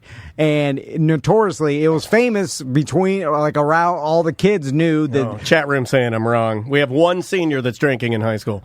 I'm thinking by and large, I don't think they're drinking. I don't see them. Well, it's definitely less. Yeah. You know what I'm saying? I also, you know what? And here's another I'm sure proof. it happens, but here's more proof because I'm a small town guy. Used to be able to walk in the woods and you'd see where they had a fire and you'd see cans everywhere because there are teens in the woods drinking. Teens don't drink in the woods anymore. It's not a thing. Maybe, but it's less. Maybe out west, but not around here. Now, people, you're doing what I do when you're they don't, they do it less. No, it's fun to you've shown me people get mad. You've shown me the error of my ways. I like doing these definitive statements. These are really fun. Well, people get mad, though. Kids are not drinking right now. I'm just going to start doing it and see what people say. But especially Publix, I don't think Publix has to worry about the police stings of them trying to people trying to check out with beer or whatever. I don't know. You know what I'm saying? It's a giant corporation and they got their things tight. Back to the Quick Stop. The Quick Stop was knowingly selling beer to minors. That's why you went there. Yes, and then all the high school kids across the street would go there, and you buy 40s and quarts of quarts. I guess we didn't have 40s. Yeah, no one had 40s. Georgia did, but quarts of OE and Special Brew and stuff, and they would just sell it to the kids, and then I can see the cops busting that, but it's that was the late 90s. That ain't happening anymore. Do you ever get busted for anything, shoplifting or anything? No, I didn't shoplift. I did get busted for I didn't shoplift, but I got busted for a guy in Costco here in Orlando thought that, I think I've told this story before, thought that I had shoplifted some football cards at a Costco. Costco was one of the only places you could go to as a young man to get, I was probably 12 or 13, where you could go and you could get the big boxes of football cards, and the ones that I liked were, what was it, Pro something. But they were the NFL football cards. And they'd come in a big, box, and you'd open up, it come in a box of, 40 packs. Okay, and they sold that at Costco? And they sold that at Costco. So once I found out they sold these big packs of football cards at Costco, I was like, I got to go there because I was trying to track down some of these cards that were really rare. One of them was a Whitney Houston singing the national anthem card. Still have it. It's awesome. It's her singing the national anthem at the Super Bowl. Yeah, and it's just her on the card, but it's worth a lot of money. And then another one was Herschel Walker sitting inside a tire. It was just him just sitting inside a car's tire, giving thumbs up. I got that one too. I still got all of these. But I'm at the Costco, and I guess the loss prevention guy comes up to me, and he's like, yeah, you need to come with me. You need to come with me. And my parents weren't around, and we didn't have cell phones or anything. So there was no way for me to even let them know where I was at. But I also was a good kid, and I had this guy that had on the name tag and the whole nine saying hey, you're coming with me. You're shoplifting. Oh, did he take you to the back room? I know what you had to do. I know. I know what you had to do. He took me to the back room. Yeah. But then my mom and dad came in, and then I never forget how mad my mom and dad were. And this was one of the first times that I realized that what I did was fine. I went with the guy, and he did work at Costco. But to be alone with another adult that wasn't my mom or dad, without them being there, probably not a good idea. So I remember them giving me a talk about that, and I remember my mom and dad being super pissed at the guy about, you're not going to do this, with us not being around, kind of a thing. Yeah. And I remember that my dad, yelled and screamed at the Costco and, threw a big fit. And then I remember us, leaving, and then they had, the Costco people were apologetic and gave him a free membership. It was a mess. It was a mess. Yeah, because I can imagine it may have been earlier on in their company they were just trying to work it out because they're you can't take a underage kid to do the back room. But I don't so 76 to 86 would have been 10, so it would have been like 89. Yeah. 89, 90 probably is about the time when I would have been all into football cards. And to the guys, to the guy from Costco, there were like a bunch of people coming in there and stealing the football cards. And they were doing the style where you just grab the big box of them, and you stuff it down in your underwear, and you just walk out. And that's what he thought I was doing. Because I'd been over there a lot. I did that thing where, for me, I always had buyer's remorse, or I would really contemplate spending my money on something. So I don't know if you do. I probably still do this now, but I would walk over to the football cards and look at the ones I wanted, and then I'd have to go walk someplace else and think about do you really want to spend your $28 on that big box of football cards? Is that a waste of money? Could you spend that money on something for your bike? Do you need that? Are you going to be going anywhere that you might want to buy something? Are you sure you want to buy? And then I'd walk back and look at the football cards again. And then I'd walk away and contemplate it a little bit. You know what I mean? So the guy probably was correct in thinking, well, this guy's been over to the cards 15 times. He's stealing the cards. So... Do you think that all those football cards he held on to, there's any value whatsoever in them? Some of them have some monetary value. It's not what I thought it was going to be, and I did miss the peak. And could you, although... There was a peak probably about 10 or 15 years ago. Well, it exploded with COVID again, too. But then it settled back down. Yeah. It always happens like that. I mean, they go back up, they go back down, they go back up, they go back down. That sort of a thing. But a lot of the ones that I had, because so many were put out into circulation, they're not worth that much. Yeah. But I loved collecting them. I mean, I was really fun, trying to go around and get... My dad was into it with me, so we'd go to different spots and, try to get the cards we didn't have. Is there any company or anybody that could go through them, see what's valuable, sell them for you, and then just give you the money? There are businesses online. Yeah, they take a percentage. Yeah. Because they're using their knowledge. It's just like an estate sale that I did for my mom. Same thing. That you give them what you have, they go through everything, and they're bonded and licensed to not lie to you and steal from you, right? Yeah. And then they go through it, and then they'll take 3% or... Yeah. Whatever the percentage is. Yeah. Is it worth doing that just because they, it's what? I don't think mine are worth that much, so I'm kind of holding on to mine for fun. Okay. I have 5 or 6 Joe Montana rookie cards, a bunch of other rookie cards who was the guy that was the backup to Bo Jackson? Marcus Allen, Christian Okoye. I've got a lot of those. It was my era of collecting rookie cards, so I have a ton of those. And some of them are worth between $70 to $100, which isn't enough money for me to give it to an estate sale and get money back, but it is enough for me to hold on to it and kind of see where it goes. Yeah, okay, yeah. They just rather keep them than sell them for a couple $100. Yeah. But then it's you hold them and it's eventually Maisie's going to... Oh, she'll just throw them in the trash. Throw them straight in the trash.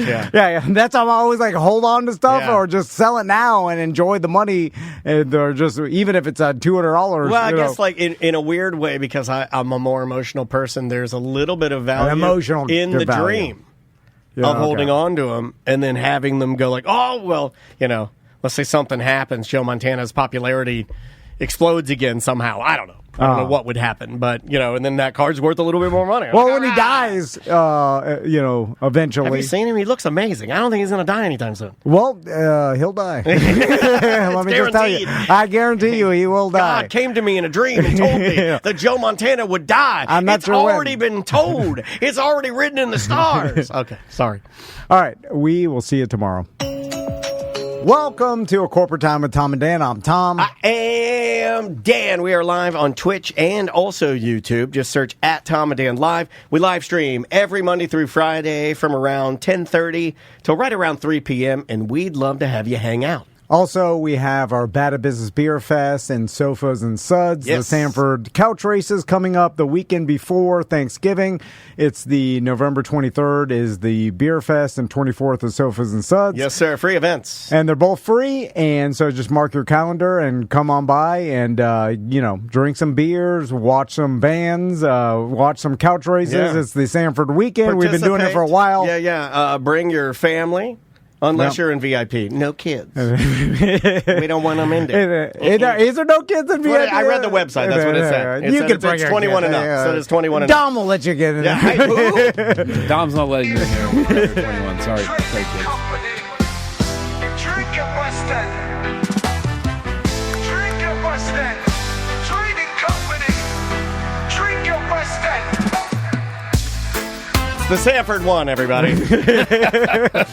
I knew. I know people are mad that I try to constantly predict the future. Yeah. But when the Sanford 3 first started coming in, I did think to myself, this will eventually be one. Yes. Because after a while, they'll eventually be like, you know what? One person can do this.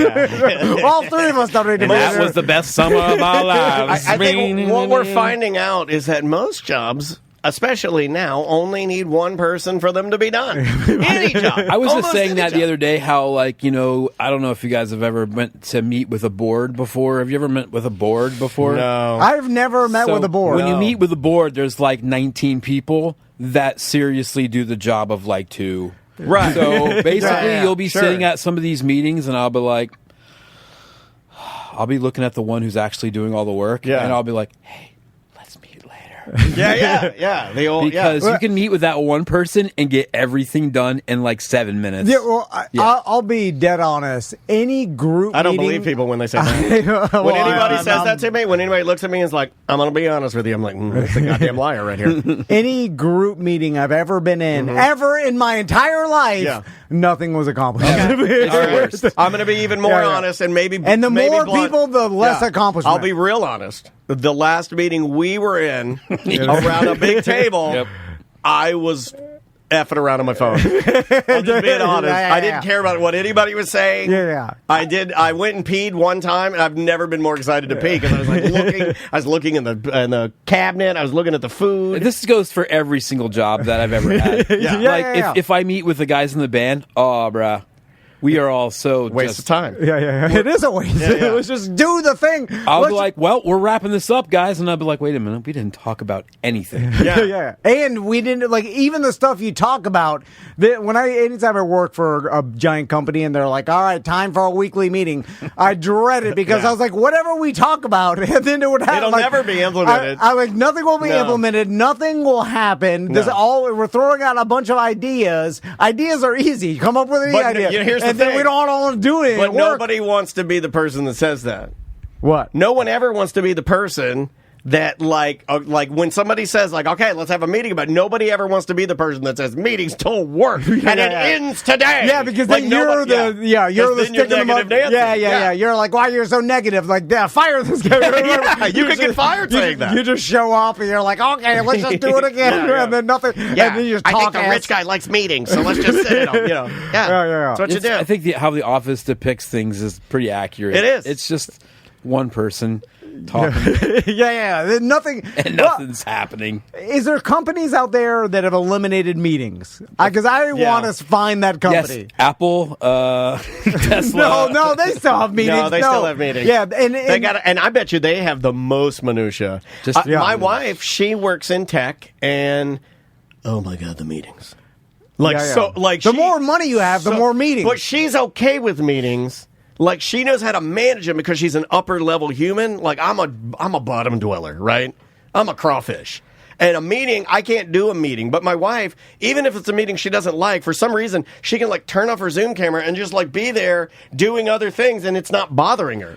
It's a waste of time. But meetings are for the managers, so they could tell their managers that they did something. So they're like, your manager, let's get together, and then your employees get all together, or you have a meeting, and then so you could tell your boss, I did a meeting with it. But none of those people are doing anything that we talked about, or nothing's implemented. If I was a manager, I'd just be like, just do your damn job, and then we'll have no meeting. And then we won't waste our time. Maybe that's the way to manage. Do it. Maybe that is the way to manage. You meet with your team, and you're like, hey, look, this is like a Goodwill Hunting style. You're like, look, you're standing on your desk. We don't need books. You could just say hey. If you guys get your S done, I'll never call a meeting. But if you start slipping, Oh, I'm going to give you some. I mean, there are some meetings that are helpful, I will say, when it comes to creativity. He thought of one. You're backtracking now. Just saying. He thought of one. I'm just saying. I thought you were in our team. As far as creativity goes. He's not on our team. And you bounce ideas. Look at him going back over to Paul's side of actual businessman instead of the goofballs. Just saying, like, when you're being creative and you bounce the ideas off each other. That's not a meeting. That's a cool hang with my bros. Yeah. I don't need to bounce any idea off anything. My idea, slam dunk. My idea, slam dunk. I like that. All right, so we might as well have a small meeting. And by the way, we need to talk about what's happening in Sanford upcoming. As soon as your employees can do all the work without meetings, then your boss is like, "Why are you here?" Yeah, you were the meeting. That's the great and you mind f is that as soon as you eliminate meetings, then your job is eliminated, and then you realize that your only job was to call meetings. And you're like, sorry, Dom. Anyway, he's really high, so we probably just blew his mind. Right, it's totally fine. Speaking of high, I noticed you brought your weed bag in because you didn't want to get your weed hot, which I thought was a weird. I thought that was the whole point. You heat it up. Don't you get it ultimately hot when you smoke it, and then that's when it releases the magic? You don't want to let any less potent than it is. It loses some of its magic. Will weed get less potent? Ed Till used to put his weed in the microwave. To hide it, or no, he would be like, I gotta warm it up. And I'd be like, all right, old man. You'd warm it up in the microwave? Ed Till he'd make me buy weed from friends of mine, and I'd bring him weed, and it'd be all bunched together the way he would loosen it. Weren't you a teen boy? I was a teen. Okay, I was a young teen boy with long hair. I looked like a girl. I was a young teen boy that looked like a girl. And I was working for Ed Till, and I was buying him weed while he was, just cheating on his girlfriend and banging all these girls. Come on. And I just tell the truth. I'm a truth teller. And then so I'd buy him weed, and I'd give him the weed, and then one time it was a bunch of weed, and it was all packed together, tight. And the good stuff. And he told me that the way to break it up, he put it in the microwave. Then they get it loose. Just 30 seconds. I used to know a guy who would... So you want to overcook it, just 20-30 to loosen up the sticks. I knew a guy who would heat it up, and then he would grind it up to like a powder form, almost. And then he would fill a little one-hitter with it all day long, and that dude was just stoned. Oh, like powdered weed? Just like powder, and you'd light... It'd be like a little one-hitter, and then puff, and then that dude is just... baked out of his skull. I used to love the one hitter that looks like a cigarette. Was my favorite. That was the one right there. Yeah. I used that one because you don't want to look like you're smoking weed. You want to look like you're smoking a cigarette. Right. Could you it's totally normal. Take the weed crystals? What is it? It's what are the weed crystals called? Was it keef? Like keef or whatever. I don't know what they're called. And then snort it. You could try, but I bet you that would hurt. Actually, you know what? I'm going to tell you. SCART most definitely has done that. I bet SCART has the done capillaries in your nose would Matter of fact, okay, it's coming back to me now. Yeah. SCART, and I think one of the other members, I'm not sure which one it is, and I'm not going to, we have learned doctors that were in the band now, so I'm not going to say which one. It's a trombone player. But yes. It's that red-haired saxophone guy. I remember they did it, and they snorted it, and they were both very upset with themselves afterwards.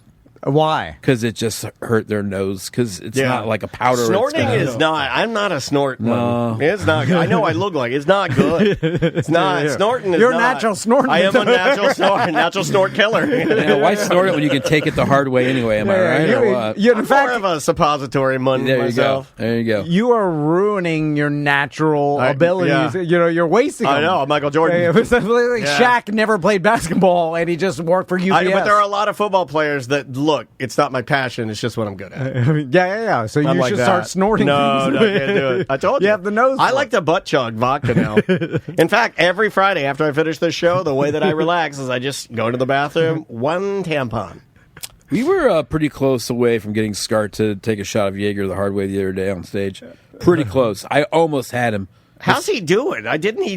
Didn't something happen to him or something? He's a weird dude, man. I thought he got didn't he get a I don't know if he wants me talking about he put it on social media, right? I guess you're right. He got bit by a tick and got some weird and now he can't eat meat ever again. He can't eat mammal meat. Yeah. What? Seriously, I'm not blowing up his spot, and I feel for him. He looks great, by the way. He looks like he takes it seriously, and he's dialing in his health. Absolutely. It's driving him nuts, though, because he literally, his whole life has changed. Yeah, he got like if you get bit. Did he get Lyme disease? not. It's something even more rare. Right. I'm not trying to blow up his business. He put it on. He put it on Instagram and Facebook or whatever. So yeah, go look at the pod.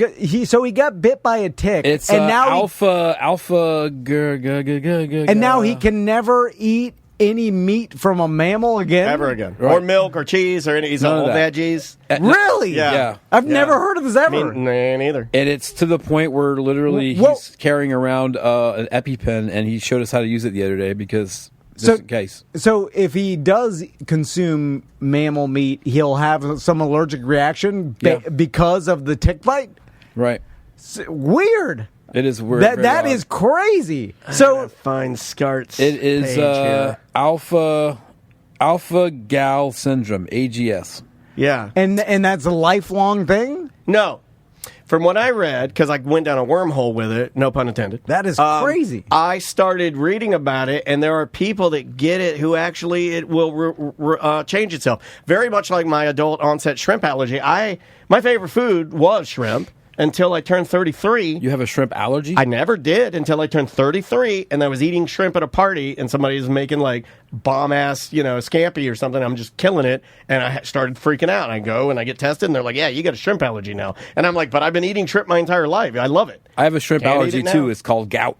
Oh, because you love it so much. Yeah. I just can't do it. So can't do it anymore. How did he realize that he had this? Is it like he ate meat and all of a sudden he was having some problem? Them guys him and BJ, them guys go out camping a whole bunch. They he lives in the woods. Well, that too. But he's a real Florida They like man. to walk these crazy trails in the middle of nowhere.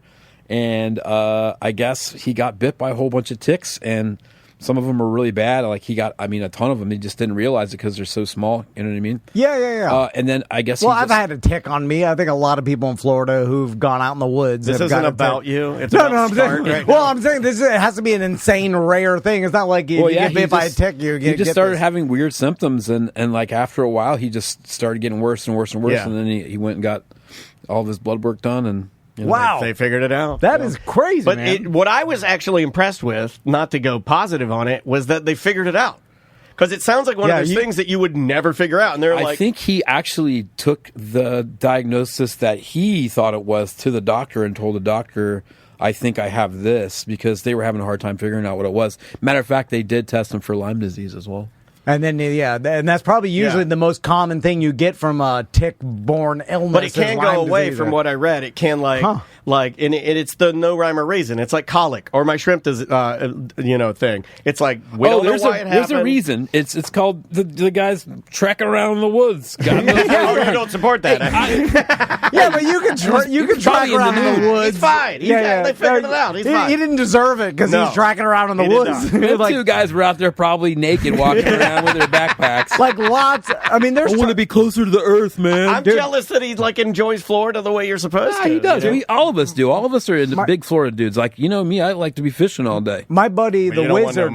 But I'm not getting eaten by sharks, though. I'll tell you that every day. Dude, my buddy, the wizard, used to have ticks on him every single day at work because he was a land surveyor for the government or whatever. So all he did was swampland mitigation. So he'd swampland survey, and then every time he'd come back, he'd pull ticks off him. Yeah. And then, and there's always the worry of Lyme disease. I knew a guy like that who did that job too. But no one, survey guy.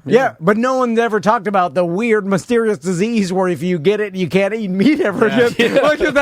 No, and it's very specific. I guess it's not meat. That's incorrect. It's mammals. Yeah. So he could eat chicken. He said nothing with nipples. Nothing with nipples. Nothing that produces milk. Seriously, I read. Yeah. So it's any crazy. bird meat. I guess it would be okay. He's just really great. He's going to be like, guys, really seriously, thank you for talking about me all the time. Well, I'm just glad he's okay. Hey, I'm just glad we're talking about this. It could be worse. I'm sure. Well, it's a weird, interesting thing. It could be way worse with him. And it does tie in because aren't you guys playing with Tropidelic at the Weston Trading Company? And when is that show? That is October 9th, 2 days after my wife's birthday. Yeah, we're playing a whole bunch in the area, actually.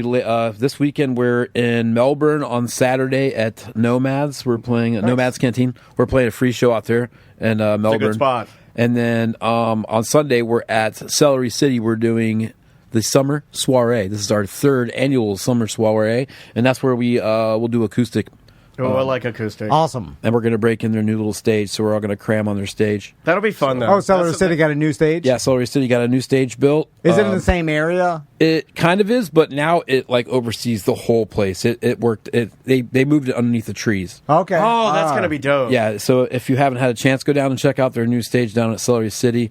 And like you guys said, Tropodelic Supervillains over at West End.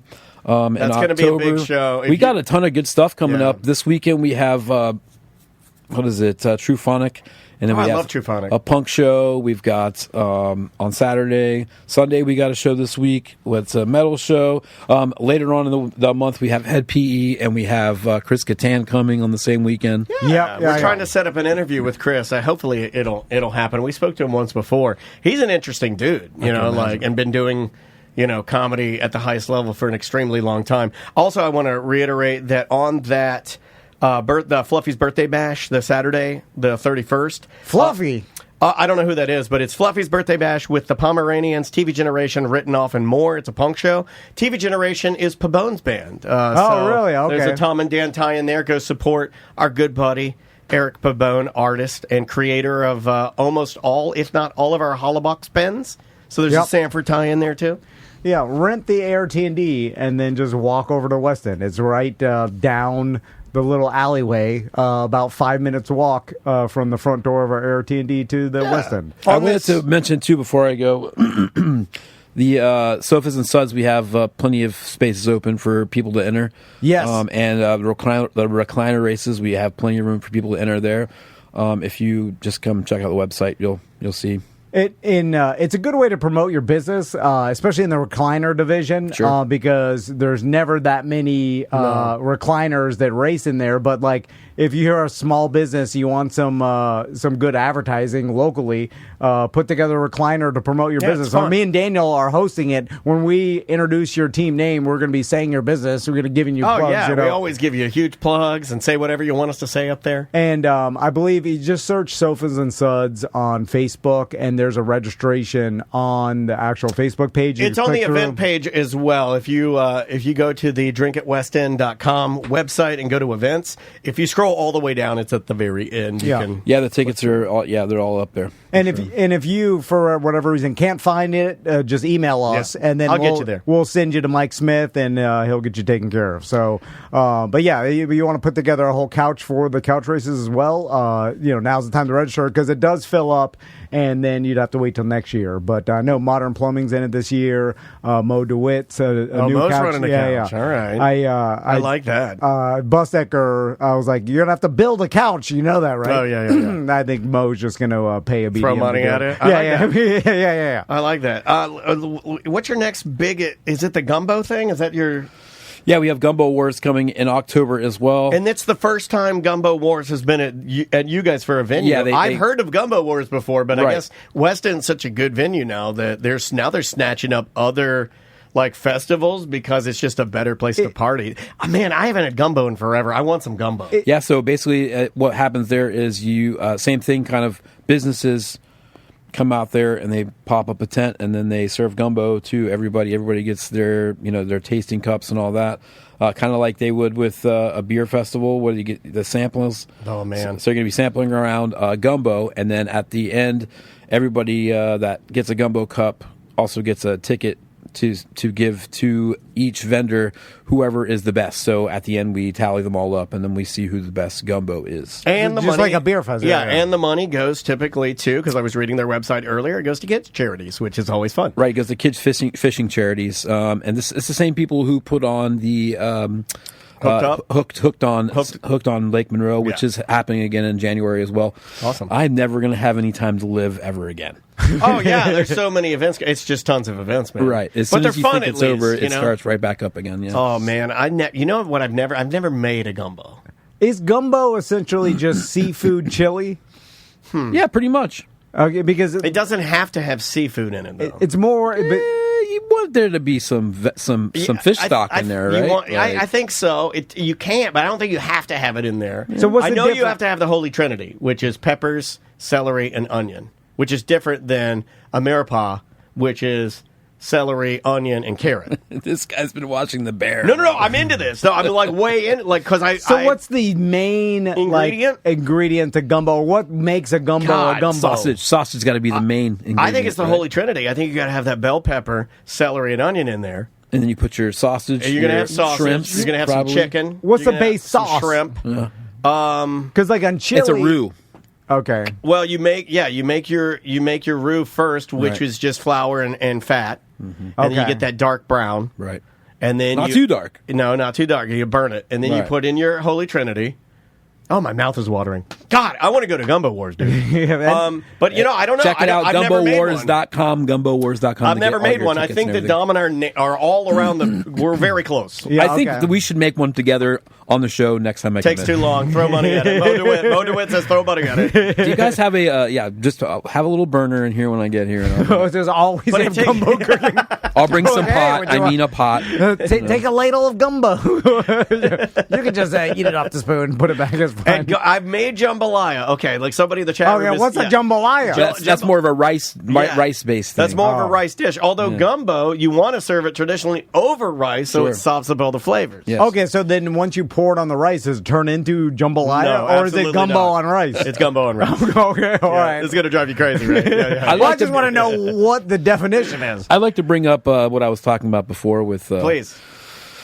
The X-Files. How do we feel about Robert Patrick? As soon as Robert Patrick comes on the scene, is that where we stop watching, or do we keep watching? He's the Terminator too, right? That's right. You know, have you looked at how weird he looks now? Oh yeah. Did he get in a motorcycle accident or something? I don't want to be insensitive. I think he's just getting old. Yeah, but he looks stiff, weird. So Robert Patrick is the metal guy from Terminator 2. Yeah, he's the bad guy. 2000. I think it's T2000. Yeah, the T2000. And he's on the new episodes of... So at some could you point, not be the metal T2000 and make a metal weenie to the sky? How could you not? In the movie, you're like, you want me to scare you? Like, just walk around with no pants on. Why are you dressed like a cop? I was just metal weenie to the sky. So at some point, David Duchovny decided he wanted to no longer be a part of the X-Files. Yeah, I thought he was going to be a big movie star. Right. But it did not pan out. It petered out. Yeah. And he actually ended up coming back eventually. They kind of started peppering him back in. And then But didn't he do took Red back Shoe over. Diaries?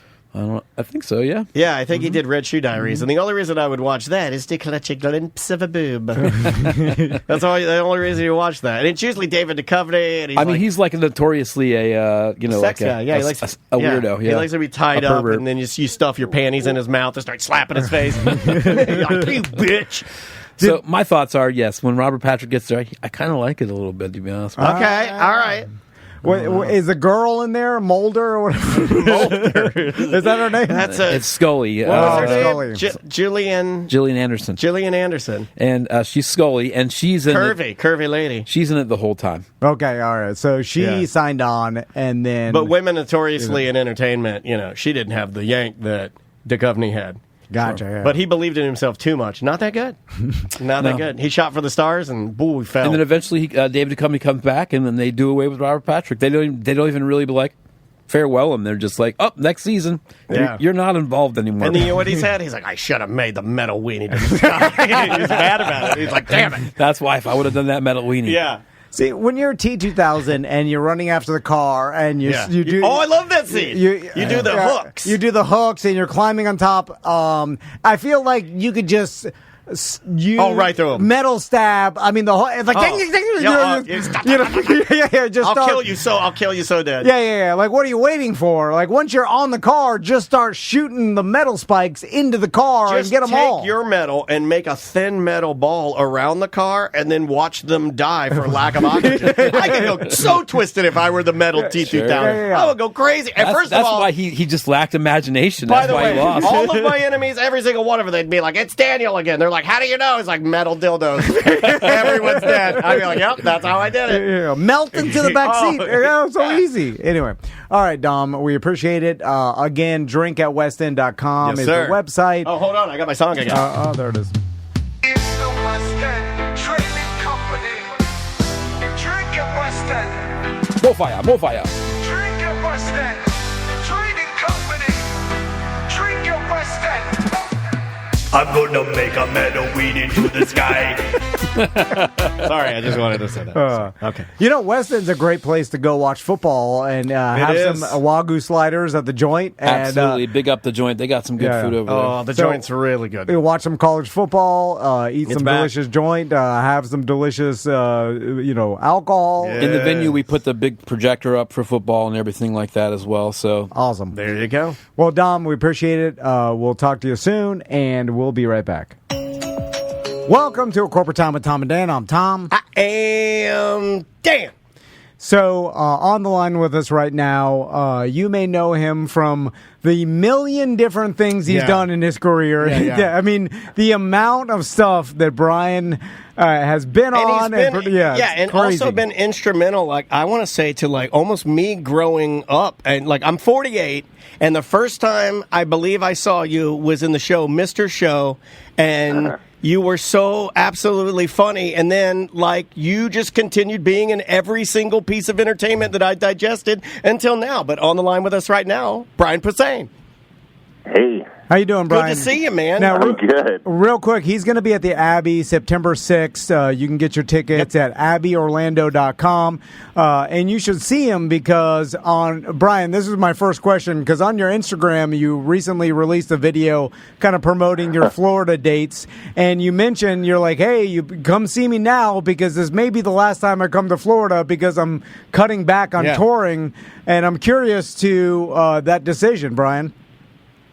Yeah, it's just that's the first time I've announced that, but I just was thinking about it logically. Like, I haven't been in Florida in like several years, 5 or 6 years, and I'm planning to not be doing this as often as I am now in 5 or 6 years. So it may be the last time. Is it hard to decide that, because you do work a lot? I mean, like, you know, with all the voiceover stuff that you do, and you know, cartoons, video games, you know, projects, your own podcast, so many things. Is it hard to pick and choose what you want to do to pull back, or is it easy now? No, that's why I can stop doing as much road as I have been. You know, because I am writing, and I have several books through Image Comics, and that's kind of what I want to do as I get older and as my career winds down, is stay home and write. Are you able to live sort of a normal life, because you are secretly one of the most recognizable people that people will be like, well, I know who you are, but I don't know who you are. But everyone I know has seen you in like so many different things. Can you go places and not be bothered? Yeah, people are very cool, Awesome. And I love it when people actually, you know, especially Mr. Show fans and that kind of stuff, and even the more mainstream stuff like, you know, Big Bang Theory. Sure. But that's the one that I get stopped the most, like if I'm in airports or if I'm at Disneyland. But generally, people are cool, and I'm a big guy, and I think they see, you know, half the time I have like a disgruntled look on my face, so I think I might scare people off sometimes. They're like, he doesn't look like he wants to be bothered. I don't know. Sure, yeah. Like if you put on a leather jacket, you are a biker now. Right. It's like nerd to biker in one jacket. So, Brian, I'm curious because your son is 15 years old now, right, or 16? Mm-hmm.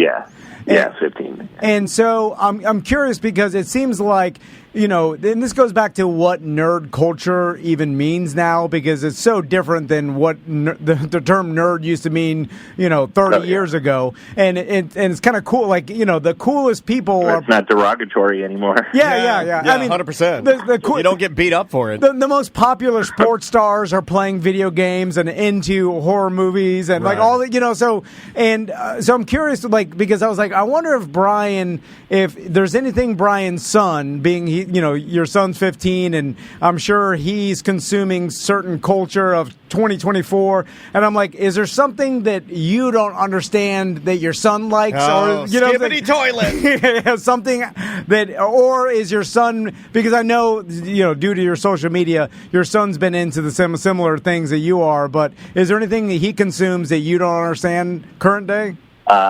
Well, he's better at video games than me, and I've been playing video games my whole life, and well, so is he. But he was not good when he started. Like, we used to play Nintendo, and we would play Mario Kart, and I would destroy him. And now he finishes games, and I don't get the Fortnite thing. That's the one game that the kids play that I have I tried to play it once with them, and it's just, I couldn't do it. It's frustrating. Yeah, I tried to play it as well. I think, Tom, you've even tried with your boys to play Fortnite. It's not something, I feel old when I'm playing it, and I feel like it's too fast for me. And but I like fast games. It doesn't make any sense. It's just, I don't think it's But I just kind of don't get the point of it. You know, in other games, we have missions and everything. This, they're just randomly trying to kill each other, and there seems like... It's the number one thing that Tom complains about is that the open-ended game. Do you see that? Like, where it's just like, there's just level after level and it never ends. It's like, well, come on, there's got to be a bad guy you kill, right? There's got to be a final. Well, and also these kids, I'm going to sound like such an old man. They don't understand that they're having to pay for these other little things to get upgrades and all that stuff, and it just feels like a scam. Yeah. Yeah, the microtransactions. I've never done older in my life. Just saying the word scam, I feel like a grandpa. No, but Brian, and we joke around about that too, is like the video games almost turned into, because my sons are a little younger, they're 9 and 10, and I watch them play like Roblox and these other games where... I just heard his anger. But essentially, it's like a casino. They're designed to just stimulate your mind. And then, like, I see my one son, I'm like, what are you doing? He's just jumping on something, collecting coins. And then I'm like, this is just a casino now. They're just trying to steal your attention. I think scam is the... I had blocked out Roblox. I hated Roblox. I couldn't understand it, and I couldn't understand why he was spending so much time on it. Now he plays, because he's 15, he plays, Red Dead Redemption 2 and all the Call of Duties. And like I said, he finishes everything he plays. So now it's been less, I'm less annoyed with his gameplay. But like when he was playing Roblox and Minecraft at first, I couldn't get my head around like why kids like that. But Roblox was even worse than Minecraft. Yeah, at least Minecraft, and I know you creative. You voiced characters for the series and stuff like that. That one, I wound up coming around on that one. A check is a check, but a digital Legos, I can kind of wrap my brain around that. On the topic of gaming, is it like because you do a Dungeons and Dragons podcast, because you actually tabletop game and broadcast it? Does that add to the fun, or does it take away from the fun? Because I have been asked many times. Tom asked me to stream. I play video games. I love video games. I can't do it because it feels like I'm doing something that's fun for me, that's my thing, and now I'm working. Like I'm recording myself or I'm doing a video or something. Do you get that feeling, or is it still like super fun, or do you have private games that maybe you do that aren't, for your actual show? No, to me, it's filled the void. I don't see it that way. No, it's still playing D&D with my friends, and that was the important thing. And I missed it when we weren't doing the podcast for a while. So, it doesn't bother me that it's we're breaking it up, because we're still playing at my house.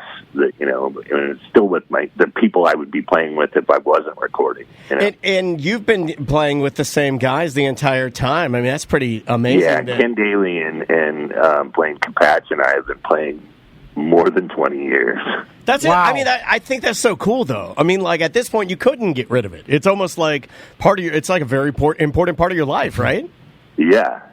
We all had different dogs at that time. We didn't have kids. Wow. And, we've been playing for a long time. It's really crazy.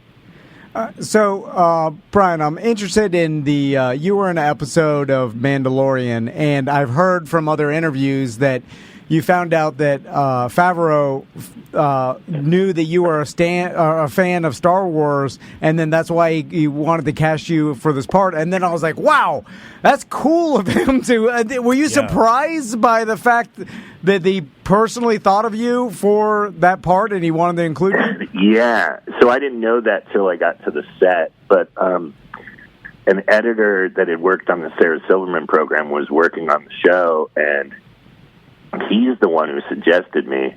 when Favreau was looking for a guy, because the part is small in the first episode, but they wanted somebody recognizable, and so they wanted somebody who had done a lot of stuff, but they figured it has to be somebody who likes Star Wars, who wants to be there. Yeah. And my name came up through the editor, and then John called Sarah Silverman and asked her if I would do it, and she's like, "Yes, just ask him." Like, this is an unnecessary phone call.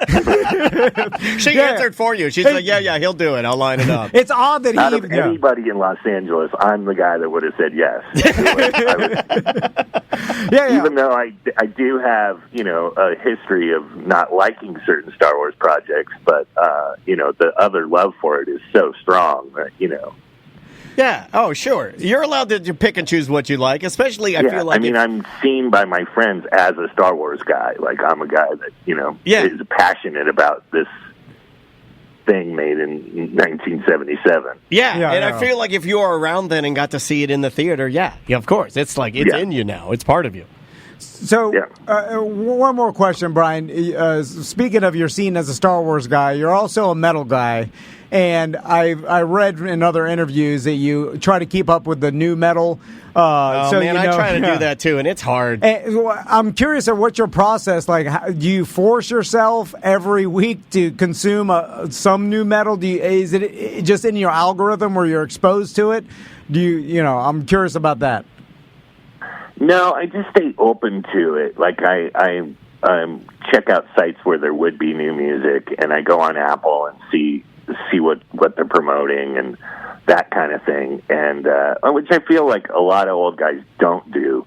But I was mostly doing that a couple of years ago when I had my own radio show, and I felt like that I had to stay aware of what was new. I couldn't just play Exodus and Iron Maiden all the time. Hey, that's pretty good, though. Just play the stuff I love. Yeah. Exodus rules. That would be amazing. Yeah, I mean, they're one of my all-time thrash bands, favorite thrash bands. But it's funny too, because I try to do the same thing, and I will echo exactly what you're saying. It's hard.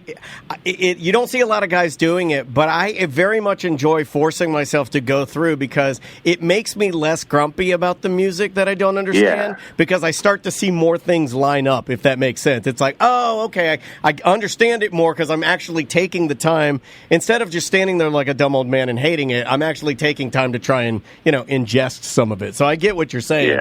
What all-time favorite metal song of all time? Do you have one? Oh, either "Number of the Beast" by Iron Maiden or something off "Ride the Lightning." Okay. Well, wow. Very good. I love it. Well, hey, man, we appreciate the time. We're excited to have you at the Abbey here in Orlando, Florida. Yep. And that's September 6th. Get your tickets at abbyorlando.com. Yep, our buddy Larry Fulford's on that show as well. So, hey, we're excited you're coming to Orlando and maybe Florida for the last time. Scoop up the tickets and go see I think that I put that out there. Yeah. I like it. The guy that does all my social media, he's like, "Are you really quitting?" I was like, "Oh man, I was in a mood." But no, you're just doing the math, Brian. You're like, "Hey, I haven't been to Florida in 5 years," and then you're like, "Wait a minute, I got 5 years? Kid. I got all these projects I can do for my house." Yeah, you're like 5 years from now, I'm never going back. You're just telling the truth. 63. I'm not going to get on a plane. Not to Florida. No, not in August. No. You come back when you're 80. All right, man. We'll talk to you soon. Guys. Thanks again for the time. That's Brian Posehn, live from wherever he is. I don't know where he's at. Yeah, Sacramento, California. Oh, that's where he was? Lives. Yeah. Wow. Sacramento's nice. Yeah. It's probably way. The weather's probably nicer than it is now, or the just 90 and raining every day. Yeah, I don't know if you've been outside lately, but it's excruciatingly hot and wet, and then the rain is hot. Like when it hits you, it's hot rain. You know what's great? When it's so hot, jumping in your pool and it being cold because of the rain. And you're like, I can't win. Anyway, let's take a break. When we come back, we got Cadillac Pat in studio. Yeah, he's already in here. Well, your mic's not on. They can't hear you. Hold on. Let's try that again. Let's try to be real. Okay, now more than ever, we have to mind our P's and Q's. We got to do good radio. Pat's already in. Good to see you, Pat. How we doing? We'll be right back with Cadillac Pat on A Corporate Time with Tom and Dan. Yes.